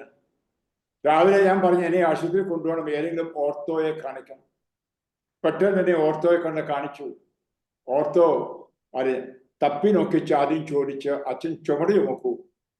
ഞാൻ പറഞ്ഞ ഒരു വൈദികനാ, വചനം പ്രഘോഷിക്കുന്ന ആളെ. ചുമട് ചുമക്കുന്നല്ല, ചുമട്ടു തൊഴിലാളികളുടെ രോഗമാണ് എന്ന് പറഞ്ഞു. ഉടൻ തന്നെ ഓപ്പറേഷൻ നടത്തി 2 എല്ലുകൾ മാറ്റി വെക്കണം. അപ്പോൾ എൻ്റെ കൂടെ ഉള്ളവർ പറഞ്ഞ ഓസ്ട്രിയയിലാണ്. വേണ്ട, നമുക്ക് അമേരിക്കയ്ക്ക് പോകണം. അമേരിക്കയിൽ ഡോക്ടർമാർ ഇടപാട് ചെയ്തു. പക്ഷേ ഒരു വിസ എനിക്ക് പറ്റുന്നില്ല, ഭയങ്കര വേദനയാണ്. അവിടുന്ന് ഒരു അമേരിക്കക്കാരൻ തന്നെ സ്പെയിനിൽ ഓപ്പറേഷൻ നടത്തുന്നു, എന്നെ അവിടെ കൊണ്ടുപോകുന്നു. അദ്ദേഹം ചോദിച്ചത്, അച്ഛൻ ചുമടെടുക്കുവോ, ബൈബിൾ തോളെ വെക്കുവോ? ഞാൻ പറഞ്ഞു, ഇല്ല. അയ്യോ, അച്ഛൻ്റെ എല്ല് ഞെരിഞ്ഞു, അത് ഓപ്പറേഷൻ നടത്തിയും മതിയാവും, പകരം വേറെ എല്ല് വെക്കണം, അഥവാ പ്ലാസ്റ്റിക് വെക്കണം. എന്നിട്ട് കരഞ്ഞുകൊണ്ട് കത്തോലിക്കൻ അദ്ദേഹം പറഞ്ഞെന്താണെന്നറിയാമോ? ബൈബിളിൽ ഞാൻ എപ്പോഴും വായിക്കുന്നത് കർത്താവിൻ്റെ എല്ലുകൾ തകർന്നില്ല, എന്നാൽ എല്ല് ഞെരിഞ്ഞു എന്ന് എനിക്ക് ബോധ്യമായി. പ്രിയമുള്ള എൻ്റെ 2 എല്ലും മാറ്റി വെച്ചു. അപ്പോഴാണ് ഞാൻ സ്വസ്ഥനായത്. ഇപ്പോഴും ഞാൻ ആ തലയ്ക്ക് എക്സസൈസ് ചെയ്തില്ലെങ്കിൽ അവിടെ എനിക്ക് മാംസം വളരും. ഇതാണ് റോമില് സാക്ഷ്യമായിട്ട് അയച്ചത് എൻ്റെ മുറിവിൻ്റെ സ്ഥിരീകരണത്തിനായിട്ട്. ആ ഡോക്ടർ തന്നെ പറഞ്ഞു, അദ്ദേഹമാണ് ഓപ്പറേഷൻ നടത്തിയത്. അദ്ദേഹം പറഞ്ഞു, അത് ആ വിഷൻ, ആ സ്വപ്നത്തിൽ കണ്ടത് ആ കുരിശിന്റെ ഭാരം കൊണ്ട് എല്ല് ഞെരുങ്ങിപ്പോയി എന്ന്. പ്രിയമുള്ള, സ്വപ്നങ്ങൾക്ക് അർത്ഥമുണ്ട്. എല്ലാ സ്വപ്നങ്ങളുമല്ല, ആത്മാവിലുള്ള സ്വപ്നങ്ങൾ. പ്രിയമക്കളെ, ഞാൻ പറയാൻ കാരണം, യേശുക്രിസ്തു ഇന്നും നമ്മുടെ പാപങ്ങളെ പ്രതി ക്രൂശിതനാകുന്നു, സഹിക്കുന്നു. ഹെബ്രായർ 6:6 നിങ്ങൾക്കെല്ലാം അറിയാമല്ലോ. ഹെബ്രായർ 6:6 വചനം സ്വീകരിച്ച് ദൈവസ്നേഹം അനുഭവിച്ച് തമ്പുരാനുമായി ഒന്നിച്ചേർന്നതിന് ശേഷം വീണുപോയാൽ അവനെ പുനരാനയിക്ക പ്രയാസമാണ്. എന്നാൽ അവൻ യേശുക്രിസ്തുവിനെ വീണ്ടും ക്രൂശിക്കുന്നു. നമുക്കറിയാം, ഉത്ഥാനം ചെയ്ത കർത്താവാണല്ലോ സൗലിനോട് ചോദിച്ചത്, സൗൽ സൗൽ നീ എന്തുകൊണ്ടെന്നെ പീഡിപ്പിക്കുന്നു. ഇന്ന് നമ്മൾ യേശുവിനെ പീഡിപ്പിക്കുന്നുണ്ട്, ക്രൂശിക്കുന്നുണ്ട്, നമ്മുടെ പാപങ്ങൾ നിമിത്തം. അത് സത്യമാണ്. പ്രിയമുള്ളവരൊക്കെ കുറെ സത്യങ്ങൾ ഞാൻ നിങ്ങളോട് പങ്കുവെക്കുകയാണ്. നിങ്ങൾ ഏത് തരത്തിലെടുത്താലും, നിങ്ങൾ എന്നെ അറിയുന്നവരും ബേബി നിങ്ങൾക്ക് അറിയുന്നവരാണ്. അടുത്ത ആണ്ടിലൂടെ ഞാൻ കാര്യക്ഷമകൊണ്ടാണ്. അതുകൊണ്ടാണ് ഞാൻ ഈ പുസ്തകം എഴുതിയപ്പോൾ വിജയപുരത്തിലെ പിതാവ് സെബാസ്റ്റ്യൻ പിതാവ് പറഞ്ഞ, അച്ഛാ, ഇങ്ങനത്തുള്ള പുസ്തകങ്ങൾ പലരും എഴുതിച്ചു മരിച്ചുപോയി, അതുകൊണ്ട് അവരെ ശരിയാണോ ഒരു നടത്തുക. അപ്പം അച്ഛൻ ജീവിച്ചിരിപ്പുണ്ട്. അച്ഛൻ എല്ലാവർക്കും നേരിട്ടറിയാം. അതുകൊണ്ട് അച്ഛൻ ജീവിച്ചിരിക്കുമ്പോൾ തന്നെ പബ്ലിഷ് ചെയ്യണമെന്ന്. അങ്ങനെയാണ് അദ്ദേഹം അതിന് മുഖവര എഴുതുമല്ല, അതായത് ശുദ്ധാത്മാക്കളുടെ കൂടെ എന്ന്. പ്രിയപ്പെട്ടവരെ, ഞാൻ നിർത്തുകയാണ്. പറഞ്ഞാൽ ഞാൻ പോകും പാതിരാവരെ. അതുകൊണ്ട് ഒരു കാര്യം മനസ്സിലാക്കണം. ഒരു വിഷയം നമ്മുടെ പ്രാർത്ഥന ഇല്ലാത്തത് കൊണ്ട്, നമ്മുടെ സ്വന്തത്തിൽപ്പെട്ടവർ തന്നെ അത് ബലിയർപ്പിക്കാത്തത് കൊണ്ടും അവർക്ക് വേണ്ടിയിട്ട് തന്നെ പ്രവൃത്തികൾ ചെയ്യാത്തത് കൊണ്ടും ഒരു പക്ഷെങ്കിൽ അവർ ശുദ്ധീയ സ്ഥലത്തിലായിരിക്കാം. അതിനും അല്ലെങ്കിൽ തന്നെയും അവർ സ്വർഗത്തിലാണെങ്കിൽ തന്നെയും നമ്മൾ അവർക്ക് കൊടുക്കുന്ന ഒരു സമ്മാനമാണ് നമ്മുടെ പ്രാർത്ഥനകൾ. അത് നമ്മൾ ഇവിടെ വെച്ച് സമ്മാനങ്ങൾ കൊടുക്കില്ലേ? ഇവിടെ കൊടുക്കുന്ന സമ്മാനം അവർക്ക് കൊടുക്കാൻ പറ്റില്ല. മുട്ടായോ കേക്കോ കള്ളോ ഒന്നും കൊടുക്കാൻ പറ്റില്ല. അപ്പൊ സ്വർഗത്തിൽ നമുക്ക് കൊടുക്കാൻ ആധ്യാത്മിക സമ്മാനങ്ങളാണ് പ്രാർത്ഥന, പരത്യാഗം, പാവങ്ങളെ സഹായിക്കുക, അതുപോലെ തന്നെ ദീപബലി അർപ്പിക്കുക, പോയി സംബന്ധിക്കുക. ഇതെല്ലാം പ്രിയമുള്ള, ഇപ്പോഴാണെങ്കിൽ ആരെങ്കിലും അറിയുന്നവർ മരിച്ചു എന്ന് കേൾക്കുമ്പോൾ തന്നെ അവരുടെ ആത്മാവിന്റെ അടുക്കൽ വരും. എന്നോട് പറയാൻ, എനിക്ക് വേണ്ടി ഒരു കുർബാന ചെല്ലണം, എനിക്ക് വേണ്ടി ഒരു പ്രാർത്ഥന നടത്തണം, അച്ഛാ എനിക്ക് വേണ്ടി ഒന്ന് ഉപവസിക്കാമോ എന്നൊക്കെ പറയും. പ്രിയമുള്ളവരെ, അത് ആത്മാക്കളും മൊത്തമുള്ള ജീവിതത്തിൽ ഞാൻ സന്തോഷിക്കുന്നവരുമാണ്. അതുകൊണ്ട് ഞാൻ അനുഭവം നിങ്ങളോട് പങ്കുവെക്കും. നിങ്ങൾ ഏത് തലത്തിൽ എങ്ങനെ എന്നെ നോക്കിയാലും വിമർശിച്ചാലും എനിക്ക് പ്രശ്നമില്ല. മക്കളെ, ഒരു കാര്യം, നിങ്ങൾക്ക് ഒരു ആത്മാവുണ്ട്, എനിക്കുമുണ്ട്. നമ്മൾ ഈ ലോകത്തോട് വിട വാങ്ങണം. അത് നമ്മൾ നിത്യമായിട്ട് സ്വർഗത്തിൽ അവിടുത്തെ മുഖാമുഖം കാണണം. അപ്പോൾ അതിനുള്ള ശുദ്ധീകരണ സ്ഥലമാണ്. അപ്പോൾ ഒരുപക്ഷെ നമ്മുടെ അയൽവക്കക്കാരായിരിക്കാൻ, നമ്മുടെ സഭയിൽപ്പെട്ടവർ ആർക്ക് വേണ്ടിയായാലും പ്രാർത്ഥിക്കണം, ബലിയർപ്പിക്കണം, അവരെ വിസ്മരിക്കരുത് എന്ന് ആത്മാർത്ഥമായിട്ട് അത് ഞാൻ പറയുകയാണ്. അതുകൊണ്ടാണല്ലോ കത്തോലിക്ക സഭ നവംബർ മാസം ശുദ്ധിയാത്മാക്കളുടെ മാസമാക്കി മാറ്റിയിരിക്കുന്നത്. ഒത്തിരി എനിക്ക് വേദനയുണ്ട്. നമുക്കറിയാം, കേരളത്തിലെ ചില സഭകളൊന്നും ഈ നവംബർ മാസം ശുദ്ധിയാത്മാക്കൾക്ക് വേണ്ടി പ്രാർത്ഥിക്കാത്തവരാണ്, ലത്തീൻകാരുടെയാണെന്നും പറഞ്ഞുകൊണ്ടൊക്കെ റീത്തിന്റെ പേരിലൊക്കെ പറഞ്ഞ്. എന്ത് പറഞ്ഞാലും ലോകം മുഴുവൻ നമുക്കറിയാം, നവംബർ മാസം എന്ന് പറയുമ്പോൾ ശുദ്ധിയാത്മാക്കളാണ് മനസ്സിൽ വരുന്നത്. ശവക്കോട്ടെ പോകുന്നു, അലങ്കരിക്കുന്നു, പ്രാർത്ഥനകൾ ചൊല്ലുന്നു, ഒക്കെ യൂറോപ്പിലൊക്കെ ചെന്നാൽ കാണാൻ സാധിക്കും. നവംബർ മാസം 2-ാം തീയതി മാത്രമല്ല, എല്ലാ ദിവസങ്ങളിലും. അങ്ങനെ ഒരു മാസമെങ്കിലും നമുക്ക് അവരെ ഓർക്കാൻ. ഈ ഒരു മാസം പോരാ, എപ്പോഴും നമ്മൾ ഓർക്കണം. അതുകൊണ്ട് പ്രിയപ്പെട്ടവരെ, ഞാൻ എൻ്റെ ഈ ചെറിയ പങ്കുവെക്കൽ അവസാനിപ്പിക്കുന്നു. ഞാൻ നിങ്ങൾക്ക് വേണ്ടി പ്രാർത്ഥിക്കാം. നിങ്ങൾക്ക് ഈ ബോധ്യം കിട്ടുവാനും നിങ്ങൾ ഇങ്ങനെ ഒരു മിനിസ്ട്രിയിലേക്ക് കടന്നു വരാം. നിങ്ങൾ ജീവിച്ചിരിക്കുന്നവർക്ക് വേണ്ടി പ്രാർത്ഥിക്കുന്നു, അവർക്ക് ഭൗമിക അനുഗ്രഹങ്ങൾ കിട്ടുവാൻ പ്രാർത്ഥിക്കുന്നു. നല്ല കാര്യം. പക്ഷേ നമ്മൾ ഓർക്കണം, ഇവിടുത്തെ ജീവിതം ഒരു എന്താണ്, ടെമ്പററി ലൈഫാണ്. നമ്മുടെ നിത്യമായ ജീവിതം നമുക്ക് വേണം. അപ്പൊ അതിനുവേണ്ടി ഉത്സാഹിക്കണം. അപ്പോൾ അതിനുവേണ്ടിയാണ് നമ്മൾ യത്നിക്കേണ്ടത് കൂടുതൽ. അതുകൊണ്ടല്ലേ പൗലോസ് അപ്പോസ്തലൻ 15:29 1 കൊറിന്തോസ് 15:29 പറയുന്നത്, ഈ ലോക കാര്യങ്ങൾ മാത്രം നേടിയെടുക്കുവാനാണ് നമ്മൾ കർത്താവിൽ വിശ്വാസം വെച്ചിരിക്കുന്നവർ മറ്റാരേക്കാൾ പരിതാപകരത്തിലാണ് ജീവിക്കുന്നത്. അപ്പൊ ഈ ലോകത്തിൽ നമുക്ക് വീസ കിട്ടണം, അക്കരയ്ക്ക് പോകണം, ജോലി കിട്ടണം, അല്ലെങ്കിൽ പെര പണിയണം, കാറ് മേടിക്കും, ഇതെല്ലാം ഇട്ടേച്ച് പോകേണ്ടതല്ലേ? അലക്സാണ്ടർ ചക്രവർത്തി 2 കൈയും പുറത്തിട്ട് ശവപ്പെട്ടി കിടന്ന പോലെ, ഞാൻ വിജയിയാണ്, ചക്രവർത്തിയാണ്, പക്ഷെ ഒന്നും കൊണ്ടുപോകുന്നില്ല എന്ന് കാണിക്കാം. അപ്പോൾ നമ്മൾ ഈ കെട്ടിപ്പച്ചു പിടിച്ച് വെച്ചിരിക്കുന്ന പണവും ബാങ്ക് അക്കൗണ്ടും സ്വർണവും എല്ലാം പോവും മക്കളെ. നമുക്ക് വെറും കൈയോടെ പോകണം, വെറും കൈയോടെ വരണം. ആ ജോബിന്റെ പുസ്തകത്തിൽ വായിക്കുന്നത് പോലെ. അപ്പോൾ അതിന് വേണ്ടിയിട്ട് നമ്മൾ തന്നെ ഒരുക്കണം. ഞാൻ ശുദ്ധാത്മാക്കളെ പറ്റി പറയുമ്പോൾ നമ്മളെ തന്നെ ആധ്യാത്മിക ജീവിതം ആക്കാനാണ് ഞാനിത് പറയുന്നത്. അതുപോലെ മറ്റുള്ളവർക്ക് വേണ്ടി പ്രാർത്ഥിക്കുക. സഭ ഒന്നാണ്, മഹത്വീകരിക്കപ്പെട്ട സഭ, സഹന സഭ. ഇവിടെ അത് യുദ്ധം ചെയ്യുന്ന, പീഡിപ്പിക്കപ്പെടുന്ന ഈ സഭ. ഒരു നിമിഷം കണ്ണുകൾ ശാന്തമായി അടയ്ക്കുക. സാധിക്കുമെങ്കിൽ ക്രൂശിതനായ കർത്താവിനെ മനസ്സിൽ ഒന്ന് ധ്യാനിക്കുക. ആ ക്രൂശിക്കപ്പെട്ട കർത്താവ് ലോകത്തിന്റെ മുഴുവൻ പാപങ്ങൾ ശരീരത്തിൽ ഏറ്റെടുത്തു എന്ന് വിശ്വസിക്കുക. ഇന്നുവരെ ജീവിച്ചിട്ടുള്ളവരെയും ഇപ്പോൾ ജീവിക്കുന്നവരുടെയും ഇനി ജീവിക്കാനുള്ളവരുടെയും പാപങ്ങൾ ആണ് സ്വന്തം ശരീരത്തിൽ പേറിയത്. അവൻ നമ്മളെ പ്രതി പാപമായി മാറി.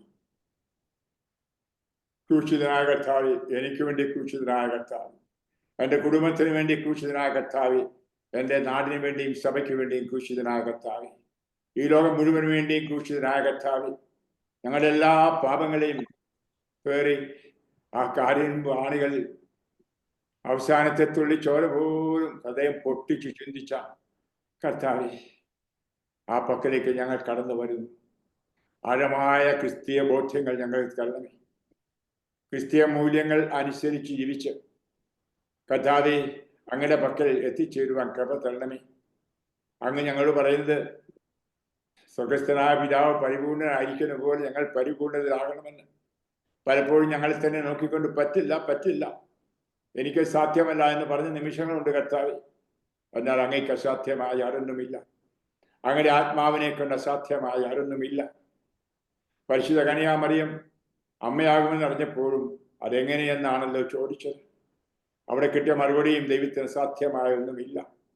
ഒരു കന്യകയ്ക്ക് ഗർഭം ധരിച്ച് മനുഷ്യപുത്രനെ പ്രസവിക്കാൻ കഴിഞ്ഞുവെങ്കിൽ കർത്താവ്, പാപികളായ അയോഗ്യരായ ഞങ്ങൾക്ക് ദൈവപുത്രന്മാരായി തീരാനും ദൈവപുത്രിമാരായി തീരാനും നീ എൻ്റെ മകളാകുന്നു, നീ എൻ്റെ മകനാകുന്നു എന്ന് പറഞ്ഞ വചനം കേട്ടുകൊണ്ട് അങ്ങയോട് ഒട്ടിച്ചേർന്ന് ജീവിക്കാനും കഴിയും.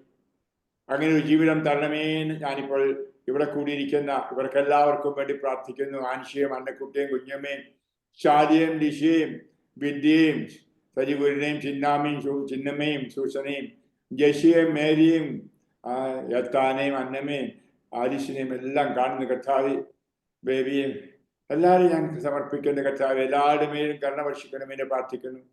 പരിശുദ്ധ നിമിഷമാകട്ടെ, ബോധ്യങ്ങൾ കൊടുക്കൂ പരിശുദ്ധാത്മാവേ, വിജ്ഞാനം പകർന്നു കൊടുക്കൂ കർത്താവ്. വിജ്ഞാനമുള്ളവരുടെ എണ്ണം കൂടുതൽ ലോകത്തിന്റെ രക്ഷയാണല്ലോ കർത്താവ്. ഞങ്ങളുടെ കേരള സഭയെ സമർപ്പിച്ചുകൊണ്ട് പ്രാർത്ഥിക്കുന്നു. എല്ലായിടത്തും അടിയും പിടിയും ബഹളവുമാണ് ഞങ്ങളുടെ കത്തോലിക്ക സഭയിൽ പോലും. പ്രീത്തിന്റെ പേരിലും കുരിശിന്റെ പേരിലും കുർബാനയുടെ പേരിലും എല്ലാം അടിപിടി. നാല് കർത്താവ് ഇതെല്ലാം മാറ്റി സ്നേഹത്തിൽ ഐക്യപ്പെടുത്തണമേ എന്ന് പ്രാർത്ഥിക്കുന്നു. കത്തോലിക്കനും മത്തോമായും അല്ലെങ്കിൽ യാക്കോബായും എല്ലാം ഒന്നിച്ചേരാൻ, യേശുവിന്റെ നാമത്തെ ഒന്നിച്ചു ചേരുവാൻ, യേശുവിന്റെ രക്ഷയിൽ ഒന്നിച്ചു ചേർന്ന് കർത്താവ് ഞങ്ങളുടെ സഭ ഇവിടെ കേരളത്തിൽ ശക്തമാകട്ടെ എന്ന് പ്രാർത്ഥിക്കുകയാണ്. ഈ നിമിഷം കർത്താവ് ഞാനിവിടെ മാതാപിതാക്കൾ, പൂർവികരെല്ലാവരെയും അർപ്പിക്കുന്നു. ഞാൻ ചിലരെയൊക്കെ കാണുന്നു, വിശ്വാസമില്ലാതെ മരിച്ചവർ, കാപട്യ ജീവിതത്തിൽ മരിച്ചവർ, പാപത്തിന്റെ ബന്ധനത്തിൽ കൂടാശ പോലും സ്വീകരിക്കാതെ മരിച്ചവർ, ആത്മഹത്യ ചെയ്തവർ, കൊലപാതകം ചെയ്തവർ. നാഥ, ആ പാപങ്ങൾ ഞാനിപ്പോൾ ഏറ്റെടുത്ത് ഞാൻ മാപ്പ് ചോദിക്കുന്നു. അവരെയൊക്കെ ഞാൻ എൻ്റെ ബലിയിൽ ഓർക്കാമെന്ന് വാഗ്ദാനം ചെയ്യുന്നു. നാഥ, ഈ നിമിഷം ഈ ബോധ്യങ്ങൾ ഈ മക്കൾക്കും കൊടുക്കൂ. ഒരുശയുടെ കുടുംബത്തിലെ പല പ്രശ്നങ്ങൾക്കും കാരണം മാതാപിതാക്കളോ പൂർവികരോ ചെയ്ത പാപത്തിന്റെ ചില ശാപങ്ങൾ, ആ പാപങ്ങളുടെ കോൺസിക്വൻസ് ആയിരിക്കാം. ഈ നിമിഷം അതിൽ നിന്ന് ഇവരെ മോചിപ്പിക്കുവാൻ ദാസൻ പ്രാർത്ഥിക്കുന്നു. കുടുംബങ്ങളിൽ അങ്ങ് കാണുന്നുണ്ടല്ലോ, വിശ്വാസം പോയ കുഞ്ഞുങ്ങളുണ്ട്. ചീത്തയായ ജീവിതം, ഫോണോഗ്രാഫിക്കും അവർ മൊബൈലിനൊക്കെ അടിമപ്പെട്ട്, കള്ളിനും കഞ്ചാവിനും അടിമപ്പെട്ട് എത്തിയപ്പോഴെ കാണുന്ന അഥ അവരെല്ലാം മോചിപ്പിക്കണമേ. എല്ലാ ശാപങ്ങളും ബന്ധനങ്ങളും മാറ്റണമേ ദാസൻ പ്രാർത്ഥിക്കുന്നു. അല്ലെ, ഇവിടെ എൻ്റെ മുമ്പിൽ ഇരിക്കുന്നവരെല്ലാം കുടുംബക്കാരാണ്. ഞാൻ കുടുംബങ്ങളെ കാണുന്ന കുടുംബത്തിലേക്ക് യേശുവെ കടന്നു വരണമേ എന്ന് പ്രാർത്ഥിക്കുന്നു. ഈ കുടുംബത്തിൽ മരണം മൂലം വേർപെട്ടവരെ സ്വർഗത്തിൽ ഇരുന്നുകൊണ്ട് പ്രാർത്ഥിക്കുന്നതാണ്. ശുദ്ധീയ സ്ഥലത്ത് കടന്നുകൊണ്ട് പ്രാർത്ഥിക്കുന്നു. അവർക്ക് അവരെ തന്നെ രക്ഷിക്കാൻ പറ്റില്ല, ഞങ്ങൾക്ക് വേണ്ടി പ്രാർത്ഥിക്കാൻ കഴിയും. അവരിൽ പലരും ഞങ്ങൾക്ക് വേണ്ടി പ്രാർത്ഥിക്കുന്നു. പ്രിയ ശുദ്ധിയാത്മാക്കളെ, ഞങ്ങൾക്ക് വേണ്ടി പ്രാർത്ഥിക്കണമേ. സ്വർഗത്തിലുള്ള എല്ലാവരുമേ ഞങ്ങളുടെ പൂർവികരെ ഞങ്ങൾക്ക് വേണ്ടി പ്രാർത്ഥിക്കണമേ. ഈ നിമിഷം ആത്മന ഞാൻ ഇവിടെ സമീപത്തേക്ക് എൻ്റെ കരങ്ങൾ വെച്ചു പോകും. ഇവിടെ ശിരസിലേക്ക് പാപിയും അയോഗ്യനായ ഞാൻ എൻ്റെ കരങ്ങൾ വയ്ക്കുന്നു. എൻ്റെ കൈയല്ല, എൻ്റെ ഈശോയെ അങ്ങയുടെ കൈ വെക്കുന്നു. അങ്ങയുടെ മുറിവിച്ച കരങ്ങൾ ഞാൻ വയ്ക്കുന്നു. ഇപ്പോൾ ആത്മാവി പരിശുദ്ധാത്മാവി എഴുന്നേറ്റ് വരും. ആത്മാവെ പരിശുദ്ധാത്മാവി എഴുന്നേറ്റ് വരും. പാപബോധം, പശ്ചാത്താപം, പുതിയ ജീവിതം കൊടുക്കൂ. ജീവിക്കും ദൈവത്തിൻ അരൂപിയെ നവ്യമായി വരിൽ പതിക്കണമേ. ജീവിക്കും ദൈവത്തിൻ അരൂപിയെ നവ്യമായി വരിൽ പതിക്കണമേ. ഒരുക്കി ഇവരെ നീ വാർത്തെടുക്കൂ.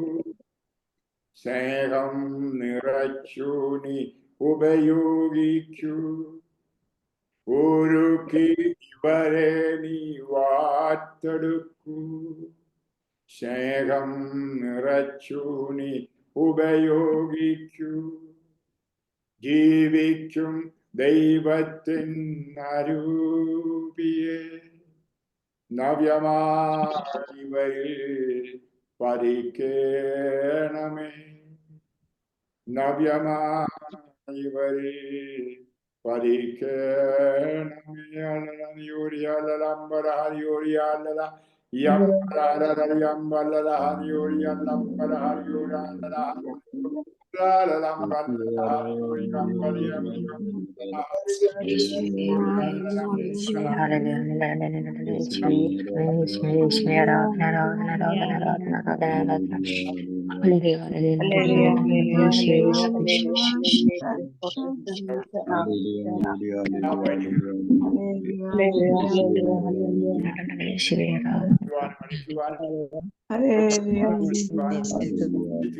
കർത്താവ് അധികാരം കൃപയിലൂടെ മക്കളെ, നിങ്ങളെ നിങ്ങളുടെ കുടുംബത്തെ ഞാൻ ആശീർവദിക്കുന്നു, വിശുദ്ധീകരിക്കുന്നു, സ്വതന്ത്രരാക്കുന്നു, പരിശുദ്ധാത്മാവിന്റെ വെണ്മ കൊണ്ട് നിറയ്ക്കുന്നു. നിങ്ങളുടെ പൂർവികരെയും അവിടുത്തെ വെണ്മയാൽ ഞാനിപ്പോൾ നിറയ്ക്കുന്നു. രക്ഷയുടെ ആ കവാടം ഏകവഴിയായ യേശുവിന്റെ ഹൃദയത്തിലേക്ക് അർപ്പിക്കുന്നു. പിതാവിന്റെയും പുത്രന്റെയും പരിശുദ്ധാത്മാവിന്റെയും നാമത്തിൽ ആമേൻ.